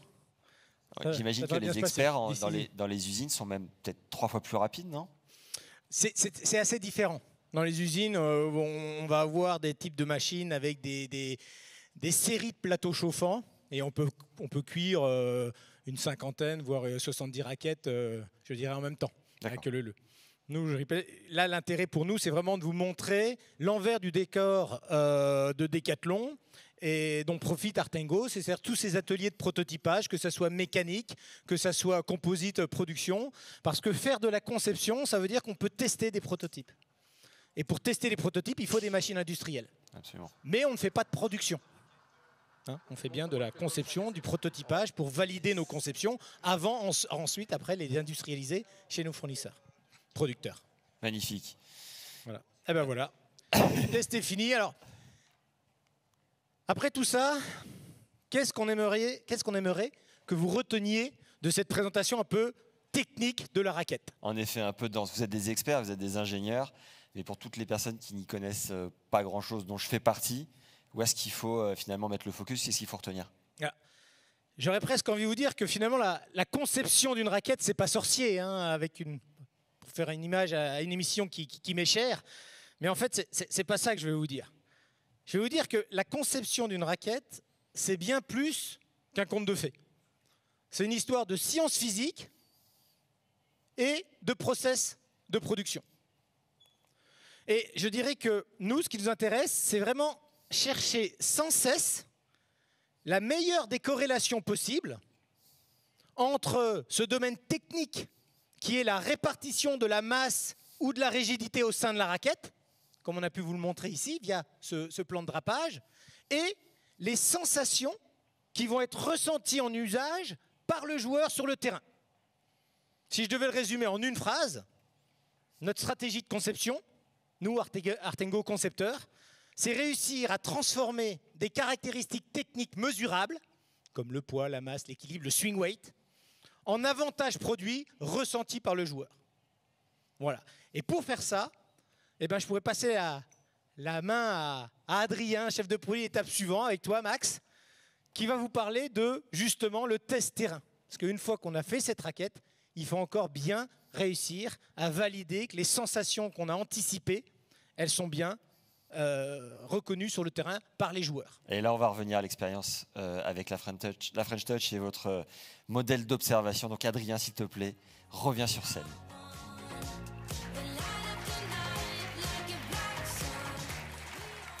Alors, la validation terrain, Adrien, comment ça se passe? Parce que là, tu m'as fait trépigner depuis bientôt 1 heure. Tout le monde n'en peut plus d'attendre.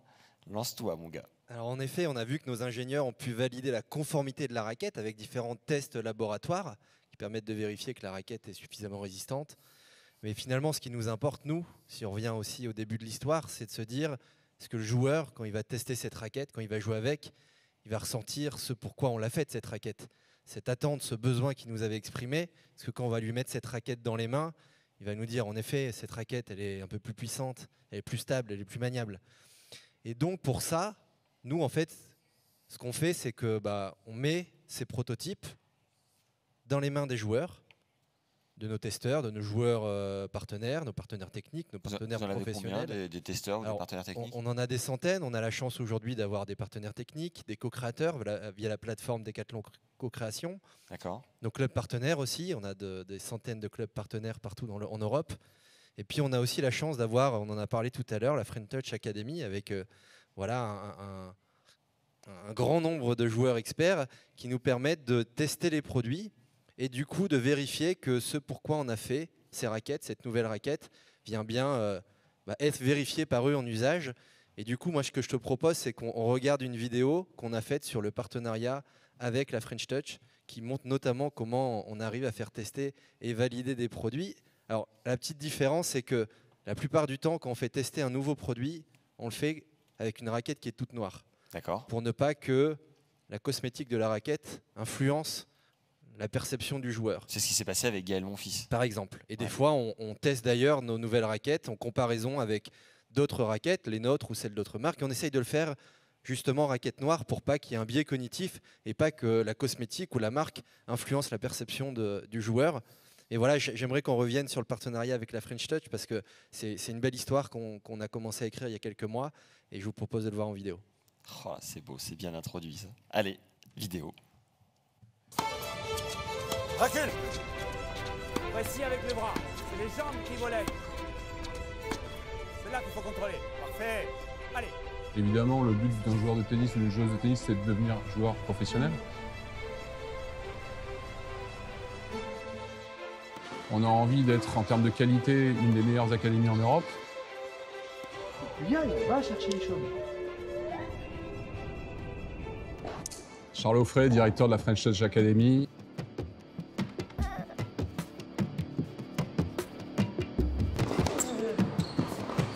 Une fois devant, là, c'est facile.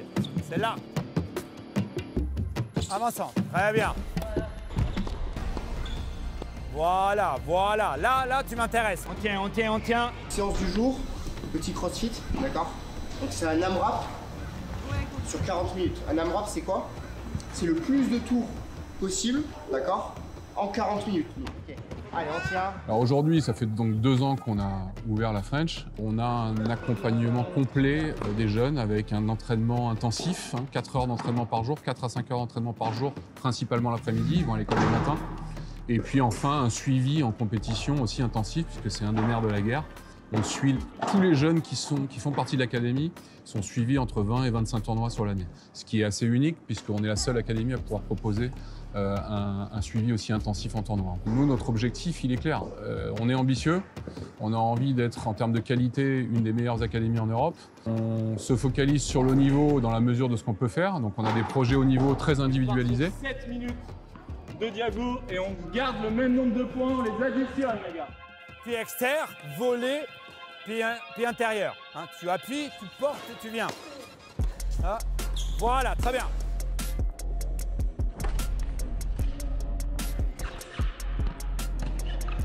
On tient la cadence. Bien ça. L'ADN de l'académie, c'est quoi? C'est de pouvoir, en effet, entraîner les jeunes de manière très intensive, mais c'est aussi de garantir une éducation solide à travers l'école, qu'on prend très au sérieux, à travers la notion de l'apprentissage de l'anglais, et de pouvoir donc porter et proposer des perspectives lorsqu'ils ont le bac. 95% des joueurs ou des joueuses ici finissent en université américaine.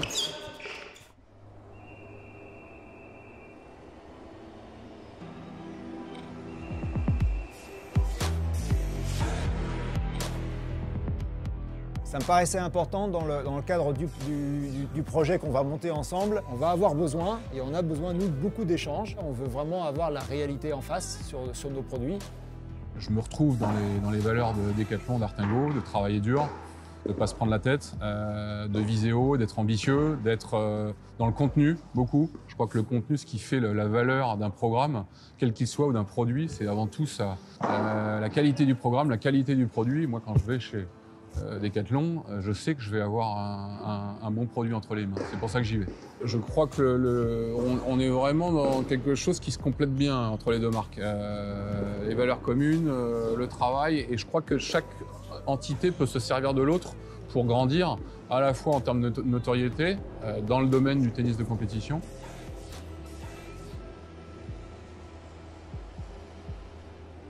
La capacité qu'on peut avoir à accompagner Artingo sur le développement des produits à travers nos élèves et nos équipes. Rien de mieux qu'une pépinière de joueurs ou de joueuses pour pouvoir tester les produits, faire des retours.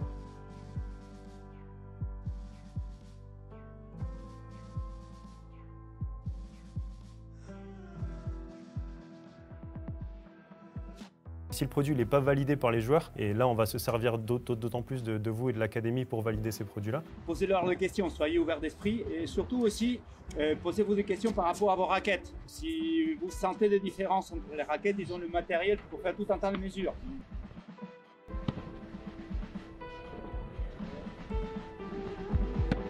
C'est clairement l'utilisateur qui va valider si le produit va aller en magasin et c'est pas Jean-Philippe et moi qui allons décider de ça.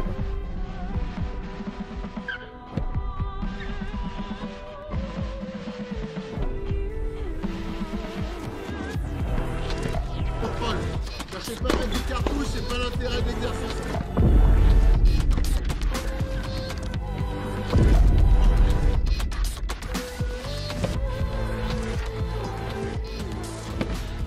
Le tennis, c'est un sport de timing. Et le timing, c'est ce qui est lié avec ce swing weight. Ouais. Et pourtant, en termes d'équilibre, parce que j'ai joué sur d'autres paramètres, j'ai 2 cm d'écart. Et en fait, ce que j'ai. Ouais, dans le cerveau, c'est pour ça. C'est pour ça qu'il ne faut pas se concentrer sur cette technique-là. Ils n'ont pas choisi Artingo. Ils ont choisi une raquette qui était toute noire. D'ailleurs, Gaël, il le raconte très bien, il l'a déjà raconté plein de fois, mais il n'a pas cru que c'était une raquette Decathlon, une raquette Artingo. C'était le bon moment aussi pour Artingo, je pense, de s'associer à une structure comme celle-là qui est vraiment, qui appuie fortement sur le haut niveau, sur le tennis de compétition.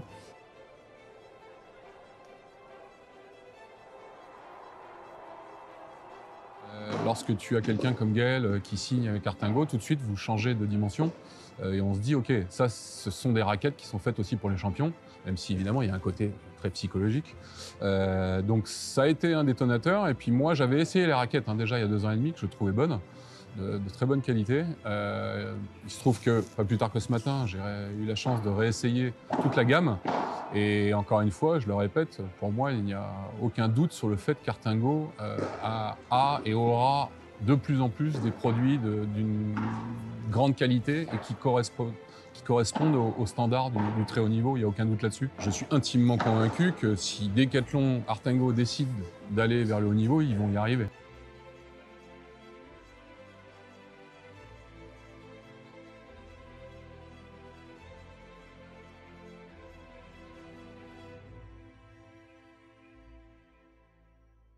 Adri, est-ce que tu peux nous raconter un petit peu ce que tu en as pensé si tu y allais? Ouais, bien Peut-être sûr. avoir des anecdotes de retour direct de jeunes qui te disent voilà, j'ai senti ça, ou au contraire, là, j'ai rien senti.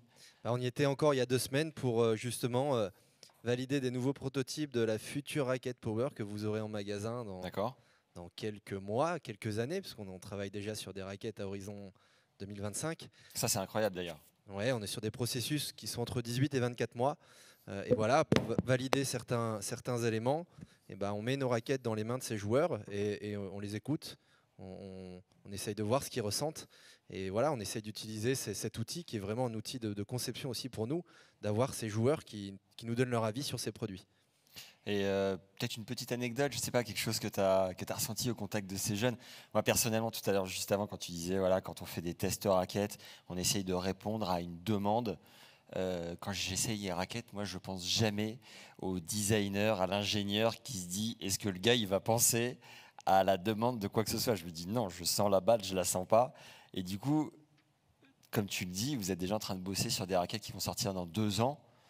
Comment est-ce que tu trouves de la gratification dans ce processus, autant dans le positif que le négatif? Parce que parfois, il y a des retours qui peuvent être un petit peu compliqués à recevoir. Pour nous, ce qui est génial, c'est que la première fois où on a été là-bas et qu'on leur a fait tester nos raquettes, des joueurs qui étaient très ouverts d'esprit, et finalement, ils se sont dit, c'est vrai que les raquettes Artengo, elles sont pas si mal que ça. Et donc, on commence aussi, via le test, via le fait de mettre nos raquettes dans les mains des joueurs, à enlever quelques éléments qui pouvaient être perçus comme négatifs de par la notoriété de la marque. Et donc, voilà, c'est des petites victoires. Et quand on leur fait tester des raquettes noires et que le joueur négatif, il tape 3-4 balles avec et qui dit... cette raquette, elle est monstrueuse. Ouais. Alors nous, on se regarde avec Jean-Phi, on se dit, là, on tient quelque chose. Là, il faut qu'on arrive à dérouler la bobine pour qu'on puisse aller au bout, mais on tient quelque chose. Oui, c'est pour rebondir sur ce que disait Cyril au début de la première partie. Vous êtes nouveau finalement. Tout ça est assez récent, donc vous êtes en pleine construction. Forcément, avoir des retours de personnes très bien classées doit être hyper gratifiant. Est-ce qu'on a fait le tour sur la partie de l'observation, la validation du produit? Tout à fait. Et le dernier élément, alors vous allez me dire, on a parlé de raquettes, et depuis tout à l'heure, on a vu des raquettes qui étaient noires, même j'ai parlé de tests de validation avec des raquettes qui n'avaient pas de cosmétiques. Et la question suivante, qu'est-ce qu'il pourrait dire? Mais les raquettes, quand on les vend, elles ne sont pas noires. J'adore quand tu fais mon job, Adrien. Avec plaisir. Alors, les raquettes, quand on les vend, elles ne sont pas noires. Qu'est-ce qui se passe du coup? Quelle est la phase? Je te propose qu'on accueille Laure qui va nous parler de la partie cosmétique de la raquette. Allez, on accueille Laure qui va me rejoindre sur scène. Merci beaucoup.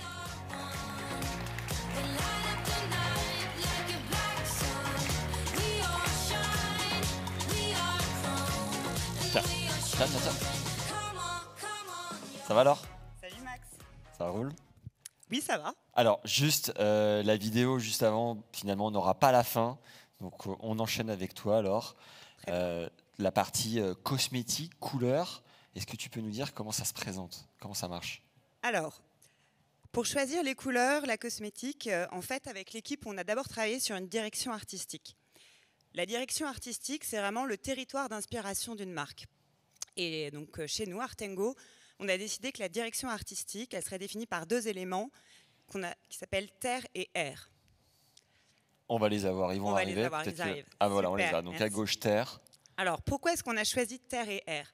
D'abord parce que c'est hyper connecté à la pratique du tennis. En fait, dans la DA terre, on va retrouver le contact avec le terrain, les appuis et l'ancrage. Dans la DA air, on va retrouver le dynamisme du joueur qui se déplace sur le terrain, mais aussi la vitesse de la balle. Ensuite, ce qui nous intéressait aussi dans le côté terre et air, c'est qu'on retrouve la promesse magique, l'expérience de rêve qu'on a envie de raconter à notre utilisateur. Cyril en a parlé et Seb aussi, c'est fly over the court. Et dans voler au-dessus du court, on retrouve cette notion de terre et de air. Est-ce que tu peux nous préciser d'ailleurs pourquoi fly over the court, pourquoi en anglais et pourquoi ce choix de slogan? Alors le choix de slogan, Cyril l'a expliqué, c'est l'idée de rentrer dans la zone. D'accord. Et très rare d'ailleurs d'être dans la zone. On l'exprime en anglais parce que même si Artengo est né francophone aujourd'hui, c'est une marque internationale. Donc le slogan, il est en anglais. Et enfin, la dernière notion qui nous intéressait dans le terre et air, ça va être aussi le ce qui nous permet d'exprimer en fait l'attachement aux racines et à l'héritage du tennis. Tout ça, ça va être plutôt dans la DA Terre qu'on va l'exprimer. Mais Artengo, c'est une marque qui est résolument tournée vers l'innovation, et ça, c'est plutôt ce qu'on va raconter dans la DA R. Ok, et pour accrocher les wagons à la raquette qu'on est en train de concevoir, qui est en train de cuire d'ailleurs, j'espère que la cuisson est pas loin d'être terminée. On est plus côté terre, côté air, on est sur du power. Donc La raquette power, c'est une raquette qui a été conçue pour un style de jeu plutôt puissant et explosif. Du coup, on l'a ancrée dans la DA Terre. D'accord. Pour être un peu plus concrète peut-être sur le produit, en fait, quand on parle de DA Terre, c'est un territoire d'inspiration qui va nous guider. En fait, dans cette DA, on va retrouver des couleurs chaudes, des couleurs naturelles, des couleurs pigmentaires. On va aussi s'inspirer des structures de la Terre pour le graphisme, et du coup, on va retrouver des effets de poussière, des effets un peu organiques, des lignes souples. Et pour illustrer ce propos, je vous propose de découvrir le film de la nouvelle collection SS23, en espérant... Alors, juste, si le film n'est pas encore tout à fait prêt, si moi j'ai envie de jouer avec la raquette Power, donc comprendre, envoyer d'énormes lattes, voire des souches, et que je préfère l'élément R, qu'est-ce que je fais en fait J'achète pas, j'achète, comment... T'achètes, bien sûr que t'achètes. Ok. Excellente commerciale, alors, je comprends mieux. Alors, en effet, la direction artistique, on la connecte très fortement à l'usage de la raquette. Je te l'ai dit, la raquette Power, c'est une raquette puissance. Tu te doutes bien que pour exprimer la puissance et le côté explosif, c'est plus facile de travailler avec des couleurs chaudes, des couleurs intenses.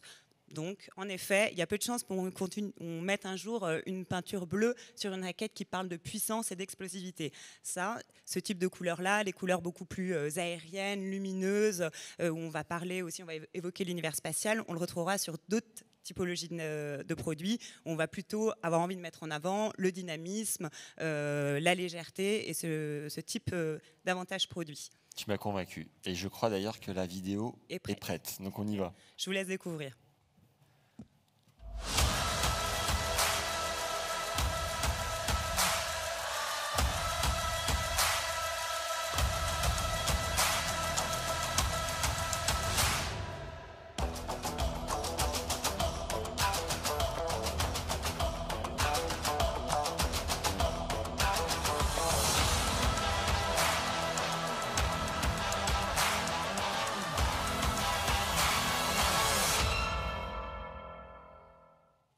Waouh.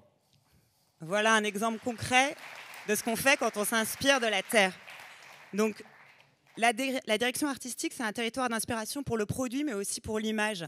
Et là, on le voit bien à travers du film, en fait, ces histoires de couleurs, de graphisme, de matière, ça ne va pas simplement nous aider et nous guider pour faire les bons choix sur le produit, mais ça va aussi nous guider pour choisir les décors et les mises en scène pour communiquer et valoriser nos produits. Donc en fait, on travaille étroitement avec l'équipe de communication pour choisir l'endroit où on va faire les shootings photos, les shootings vidéo. Et ça va aussi nous guider pour des cadrages, des points de vue.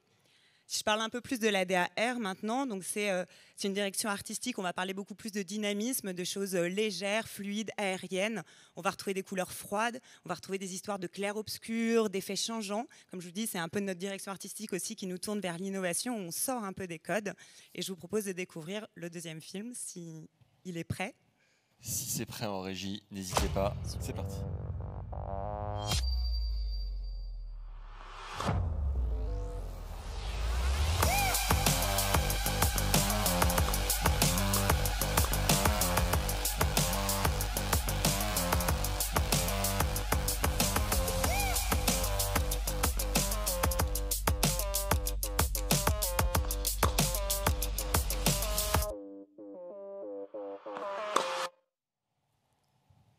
Trop bien. Est-ce que tu peux nous dire pour quel type de raquette du coup correspond plus l'élément R? Alors dans la DAR, on va retrouver la raquette spin et la raquette contrôle, quand même aussi rattachée à cet univers parce que en fait tout l'univers autour de la raquette contrôle et on retrouve des éléments mécaniques, mais on va aussi retrouver beaucoup de choses de l'univers spatial. Donc quand même plutôt de ce côté-là, dans le contrôle, la précision, c'est plutôt la DAR. Ok. Et je vous ai parlé un petit peu d'un fil rouge, un fil conducteur qu'on pouvait avoir en sous-marin, qui est le développement durable. Sur la partie direction artistique et coloris, peinture peut-être, est-ce que vous essayez de réfléchir pour polluer le moins possible? Oui, bien sûr. Ça fait vraiment partie des projets qu'on mène en ce moment. En fait, la cosmétique du produit, c'est vraiment tous les éléments qui viennent décorer. Donc, on s'est arrêté avec Adrien à une raquette qui était noire et on va venir mettre dessus de la peinture, des décals, des vernis. Et en fait, ça pollue parce qu'à chaque fois qu'on vient rajouter un élément, ça passe dans une étive pour cuire. Ça consomme énormément d'énergie. Donc, avec l'équipe design et Quentin et Seb que vous avez rencontrés un peu plus tôt, on réfléchit à des solutions pour développer une cosmétique durable, c'est-à-dire une cosmétique qui est moins polluante pour l'environnement et qui va être plus durable sur le produit. Donc ça veut dire que le produit va être plus beau, plus longtemps. Et factuellement, on en est où là-dessus ? Pour l'instant, il n'y a aucune raquette qui est commercialisée. J'espère que ça arrivera en 2024. Mais l'idée principale, en fait, c'est de retirer des couches, justement pour économiser de la cuisson et de l'énergie. Et on a aussi envie, en fait, de sublimer la matière brute. Donc l'idée, c'est en fait de montrer la matière, l'aluminium, le carbone, et de trouver des aspects de surface qui soient suffisamment qualitatifs et élégants pour que ça puisse devenir le décor de la raquette. Merci Laure. Alors, je crois qu'on a un duplex sur lequel on peut retourner en coulisses, backstage. On est sur une fin de cuisson. Alors non, là on est à l'API peinture. Ah oui, d'accord, rien à voir. On n'est pas encore retourné au four. Je suis un peu pressé, moi j'ai envie de voir le résultat fini. Ouais. Donc là, on retrouve Camille qui à l'atelier de peinture industrielle. Voilà Camille.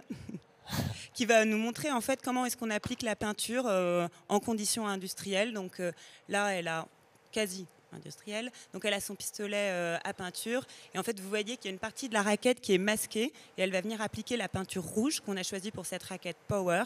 C'est un rouge flamboyant, comme je te disais, on essaie d'exprimer la puissance, le côté explosif du jeu et elle vient l'appliquer sur le cœur de la raquette. La partie haute est masquée pour que la peinture ne se fixe que sur le cœur. Tu as dit quasi industriel, ça veut dire que ça n'allait pas totalement ? C'est pas... Super, Camille qui vous montre la référence couleur. C'est pas exactement le même process que chez notre fournisseur. Là, vous voyez, Camille, elle se protège, elle a un masque, elle a des gants. La peinture qu'on utilise dans nos ateliers, c'est une peinture solvantée qui n'est pas super bonne pour l'environnement ni pour les personnes qui travaillent avec. En pays, on est passé depuis plusieurs années à de la peinture base eau qui est beaucoup plus douce, à la fois pour les personnes qui la travaillent et pour l'environnement. Et là, on voit Seb qui est en train en fait de poser les décals sur la raquette. Les décals, c'est les stickers. Et en fait, c'est tous les éléments graphiques qui vont nous permettre de raconter des choses sur la raquette.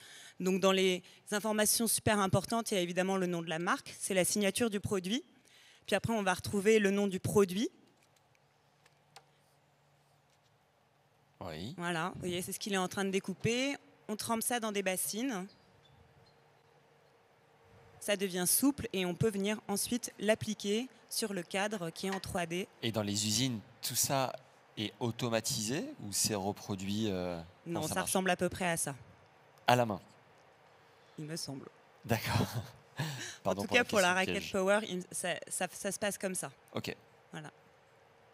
Donc là, il est pas en train de vernir particulièrement, c'est juste là, en train de poser. il est en train de poser. Vous voyez, il a posé le décal avec marqué Art & Go, c'est la signature de la marque. Là, il pose le décal avec le nom de la raquette, la TR 990. C'est notre Power. Et j'ai entendu parler d'une peinture qui était la peinture poudrée, qui a priori pollue un petit peu moins.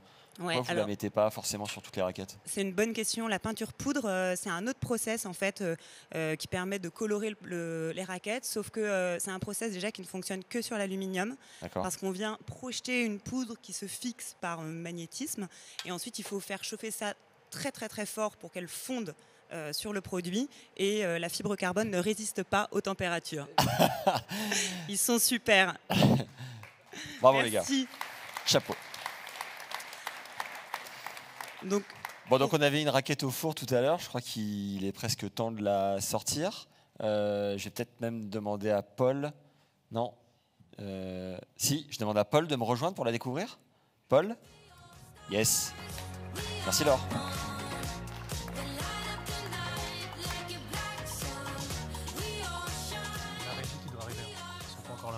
Ok. On en est où, Paul, sur la cuisson ? Le gâteau ? Jean-Phi doit être en train de se lécher les babines parce que c'est bientôt l'heure de le manger. D'accord. Il y a une bonne odeur de raquette chaude en coulisses. Ouais, je sais pas si elles sont si bonnes que ça, mais en tout cas, elle va être prête à jouer et je sens que tu vas jouer enfin négatif. Donc ça, c'est une bonne nouvelle, c'est que grâce à cette raquette, On n'est pas à l'abri d'avoir notre meilleur classement, quoi. Alors j'étais 15 l'année dernière, on va y aller mollo sur le Negat. Hein. Bon, on va aller chercher le seconde série, ce sera déjà une belle victoire. Ok, du coup, en attendant, est-ce que tu avais une particularité à nous rappeler, quelque chose sur lequel nous emmener? Bah écoute, pas spécialement, mais bon, on va trouver. Okay. Waouh, ça c'est de l'impro. donc en tout cas, ce qui est super, et c'est ce qu'on essaye aussi de vous montrer ce soir, c'est qu'on a la chance d'avoir des ateliers de prototypage qui nous permettent de faire les raquettes de A à Z. Et ça, c'est une vraie force qu'on a ici, c'est qu'en amont, quand on développe un produit, on n'est pas obligé de le faire dans l'usine, on n'est pas obligé d'attendre du coup que le produit soit fait. On peut tout faire nous-mêmes, regarder toutes les problématiques qu'on aura, que ce soit dans le développement, dans la production, etc., pour après refaire ça dans notre usine. Donc on vient tout tester quand on a des nouveaux concepts, des nouvelles matières, des nouvelles technologies. On vient tout tester ici. On règle un petit peu la première mise au point grâce à notre atelier de prototypage, que ce soit sur la peinture, que ce soit sur les matières, que ce soit sur la partie laboratoire. Et par la suite, une fois qu'on a pu faire tout ça, on vient le dupliquer du coup dans nos usines de production. Moi j'ai une question qui se pose quand même, c'est que ce soir on montre une expérience à tout le monde. Moi le premier, je découvre des dizaines et des dizaines de détails. C'est quoi le cœur du message en fait de montrer la conception d'une raquette chez Artengo? Alors, du coup, ce qui est hyper intéressant, c'est que c'était la suite. Okay. Mais c'est pas grave. Bref, là-dessus, ce qu'on veut montrer, c'est qu'Artengo, c'est vraiment un concepteur de raquettes. Ouais. Donc aujourd'hui, beaucoup de gens, je pense, se disent « Ouais, Artengo, c'est nul, ils font des raquettes bas de gamme, t'as vu combien elles coûtent, c'est forcément de la merde. Ouais. » Bon, je suis un peu franc-parler, hein, mais qui ne l'a pas pensé dans la salle, hein? Qui ne l'a pas pensé? Je pense non, mais tu as raison de lever le voile là-dessus, on est vraiment beaucoup à l'avoir pensé, mais ce qu'on veut montrer derrière tout ça, c'est qu'on maîtrise tout ce qu'on fait aujourd'hui. On maîtrise la conception au niveau de la forme, on maîtrise la conception au niveau du plan de drapage, on maîtrise la conception au niveau des paramètres de cuisson, on maîtrise la conception au niveau des caractéristiques que donne la raquette, on maîtrise la conception sur la partie direction artistique, sur la partie cosmétique, sur la partie formelle, sur la partie laboratoire. Bref, on maîtrise la conception de A à Z. Et ça, c'est la grosse force qu'on a aujourd'hui. C'est qu'aujourd'hui, quand on vous met une raquette en magasin, sachez qu'on maîtrise absolument tout ce qu'on a fait. Donc, quand elle est là, c'est qu'on l'a voulu la mettre là, et pour ces raisons. Et c'est pas le cas d'autres marques de maîtriser la conception comme vous pouvez le faire? Je ne parlerai pas d'autres marques ce soir, okay. Donc je resterai là. Je vois ta petite question ouverte. En intro, on a eu une petite vidéo de Daria et de Gaël, ouais. Parce que depuis maintenant 1 an et demi, vous communiquez sur le circuit.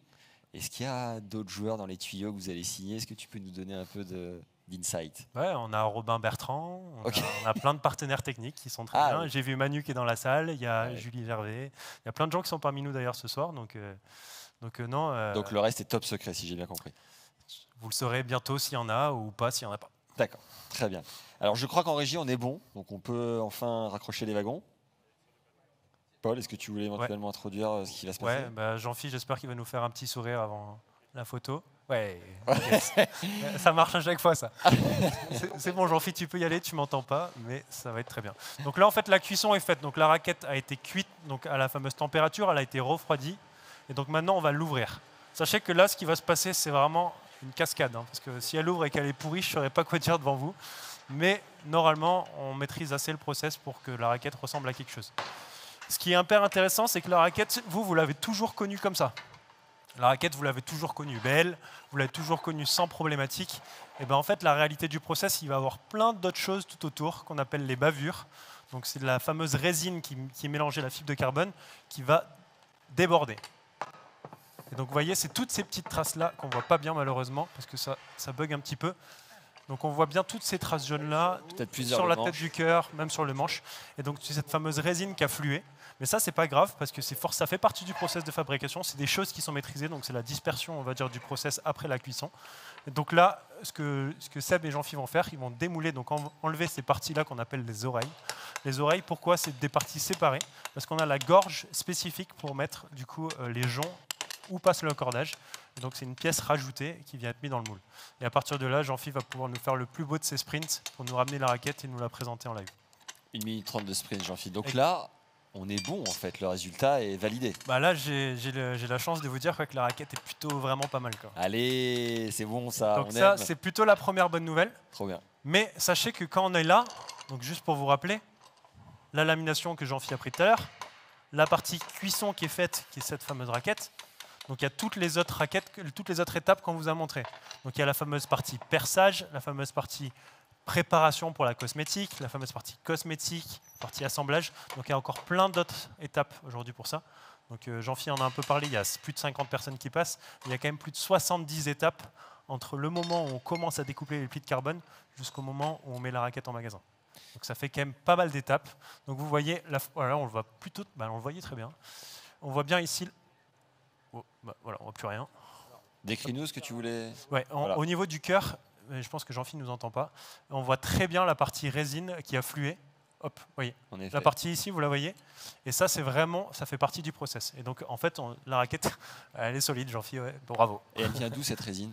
La résine, en fait, c'est le fameux mélange de la fibre de carbone avec cette fameuse résine, qui, c'est elle, en chauffant, qui va passer d'un état un peu visqueux à un état solide. C'est la fibre qui contient de la résine de base? Non, c'est un mélange entre une résine et une fibre. Et donc, ce qu'on appelle un complexe, donc avec donc un composite. Et donc, c'est ce fameux composite-là qui, en chauffant donc avec la résine, va durcir et donner toutes les propriétés du coup à la fibre de carbone et à la résine. Donc, Jean-Philippe va taper un énorme sprint et on va bientôt l'avoir. Ouais. Le fil rouge, le développement durable. Est-ce que tu penses qu'un jour, on va pouvoir produire une raquette, concevoir une raquette sans polluer? Est-ce que c'est quelque chose d'envisageable? Alors, dans mes rêves les plus fous, j'aurais aimé te dire oui, mais malheureusement non. Parce que chacune des étapes aujourd'hui pour produire une raquette a un impact. D'accord. Donc si aujourd'hui on produit avec de la matière, ça aura un impact. Faire cuire cette matière, la transformer, ça aura un impact. La transporter d'un point A à un point B, ça aura un impact. Donc il existe des compensations, mais on ne va pas rentrer dans le détail aujourd'hui parce que c'est des sujets très complexes dans le développement durable. Je laisserai Decathlon s'exprimer sur le sujet. Mais en ce qui nous concerne, on va essayer de produire des produits les moins impactants possibles. On ne dira pas des produits à impact neutre, on dira les produits les plus impactants. Donc on a des objectifs qu'on s'est fixés qui sont assez ambitieux, des moins impactants, pardon. Mais on a des objectifs qui sont assez ambitieux parce que chez Decathlon et chez Artengo, on a pour objectif que tous nos produits, d'ici un certain nombre d'années, soient ce qu'on appelle éco-conçus, donc qui respectent un certain nombre de règles pour réduire l'impact de notre produit. Donc tu penses que le tennis sera voué à polluer toute sa vie et ad vitam aeternam? Non, parce qu'on va trouver des alternatives pour recycler, donc réutiliser la matière. Donc on polluera forcément comme tout, hein, comme quand on mange, on pollue. Par contre, on polluera moins parce qu'on va trouver des alternatives. J'espère pouvoir vous les présenter bientôt. La balle, oh là là, Jean-Philippe est là, mais on n'a même pas le temps d'enchaîner. Quel homme! Jean-Philippe doit être en apnée, mais il est là. Je pense que là, t'as transpiré, non? Attends, Jean-Philippe. Hop là. Alors, cette raquette, le résultat est-il satisfaisant? Eh bien, en tout cas, elle est beaucoup plus dure qu'avant. Ouais. Hein, par rapport à la pâte toute molle qui avait absolument injouable. Bon, elle n'est toujours pas complètement jouable. Respire, il faudrait la percer. Respire. Les bavurés. Alors, hein, quand je vous parlais de process dispersif, vous imaginez bien que d'une raquette à une autre, la quantité de bavure que vous avez n'est pas exactement la même. D'ailleurs, je ne sais pas si vous connaissez le niveau de dispersion qu'il va y avoir normalement sur une raquette de tennis dite conforme. Et ça, quel que soit Qu'est-ce qu'un niveau la raquette, de dispersion? Le niveau de dispersion, c'est par exemple sur le poids. À ton avis, une raquette marquée 300 grammes sur le cadre, à ton avis, elle varie de combien à combien? Entre deux modèles. Non, le même modèle. D'accord. Pour toi, c'est 300 grammes, c'est 300 grammes. Ouais. Je crois qu'il y a une marge d'erreur de 5-6 grammes. 14. Ah, c'est énorme.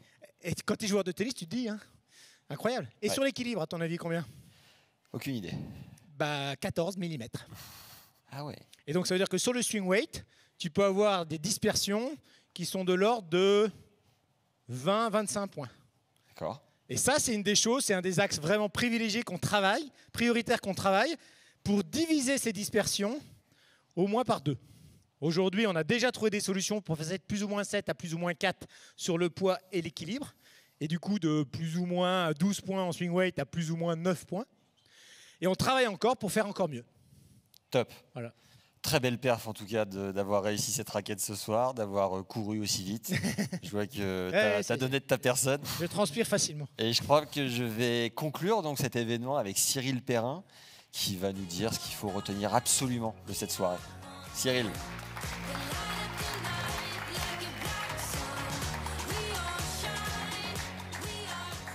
Bon, Cyril, donc ça fait 1h30 que tout le monde est là, concentré comme jamais. Oui, Qu'est-ce qu'il faut absolument retenir? C'est pour ça que je ne vais pas être très très long, parce que sinon je crois que vous avez tous envie d'aller boire un petit coup. Aussi bien chez vous que... ce qu'il faut retenir, voilà, ce qui était important pour nous de vous montrer ce soir, c'était effectivement ce niveau de maîtrise et de savoir-faire de la raquette au service d'un seul truc.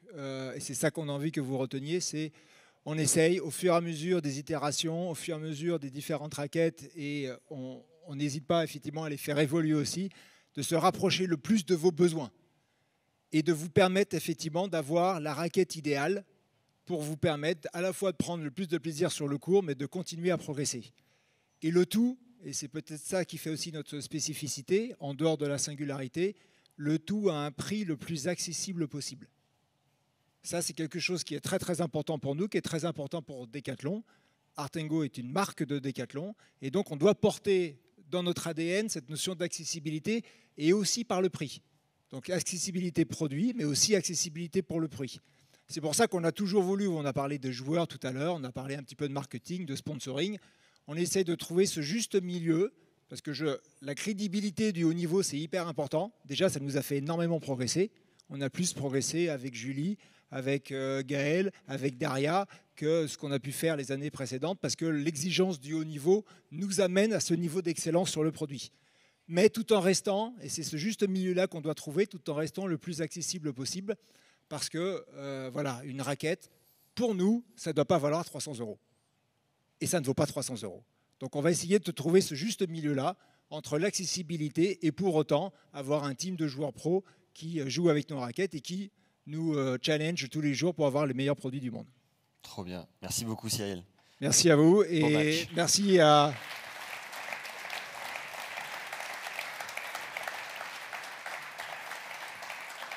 Je crois qu'on a une petite vidéo à lancer. Oui, on a une petite vidéo juste avant de conclure. Je voudrais, Loris doit être quelque part ou peut-être derrière. Je voudrais le remercier parce qu'avec l'équipe Com et Loris, ils ont monté tout cet événement et c'est un sacré boulot depuis plusieurs mois. Donc je voulais les remercier en direct en tout cas. Ouais. Et on a une petite... Bon match.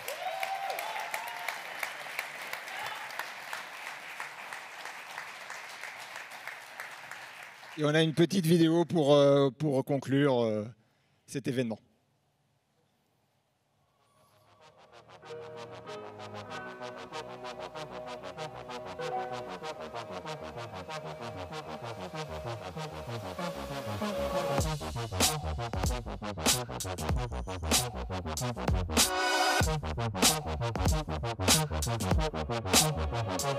In my head. Yeah.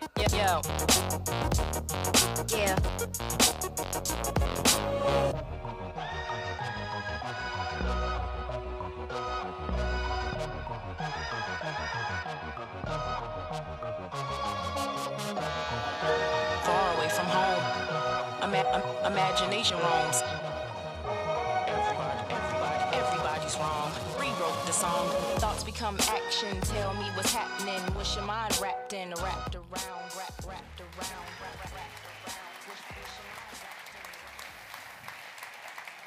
Voilà, bah merci à tous.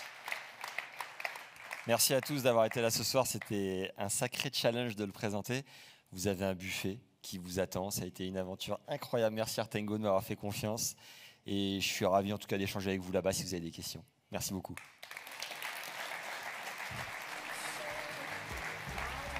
Yes.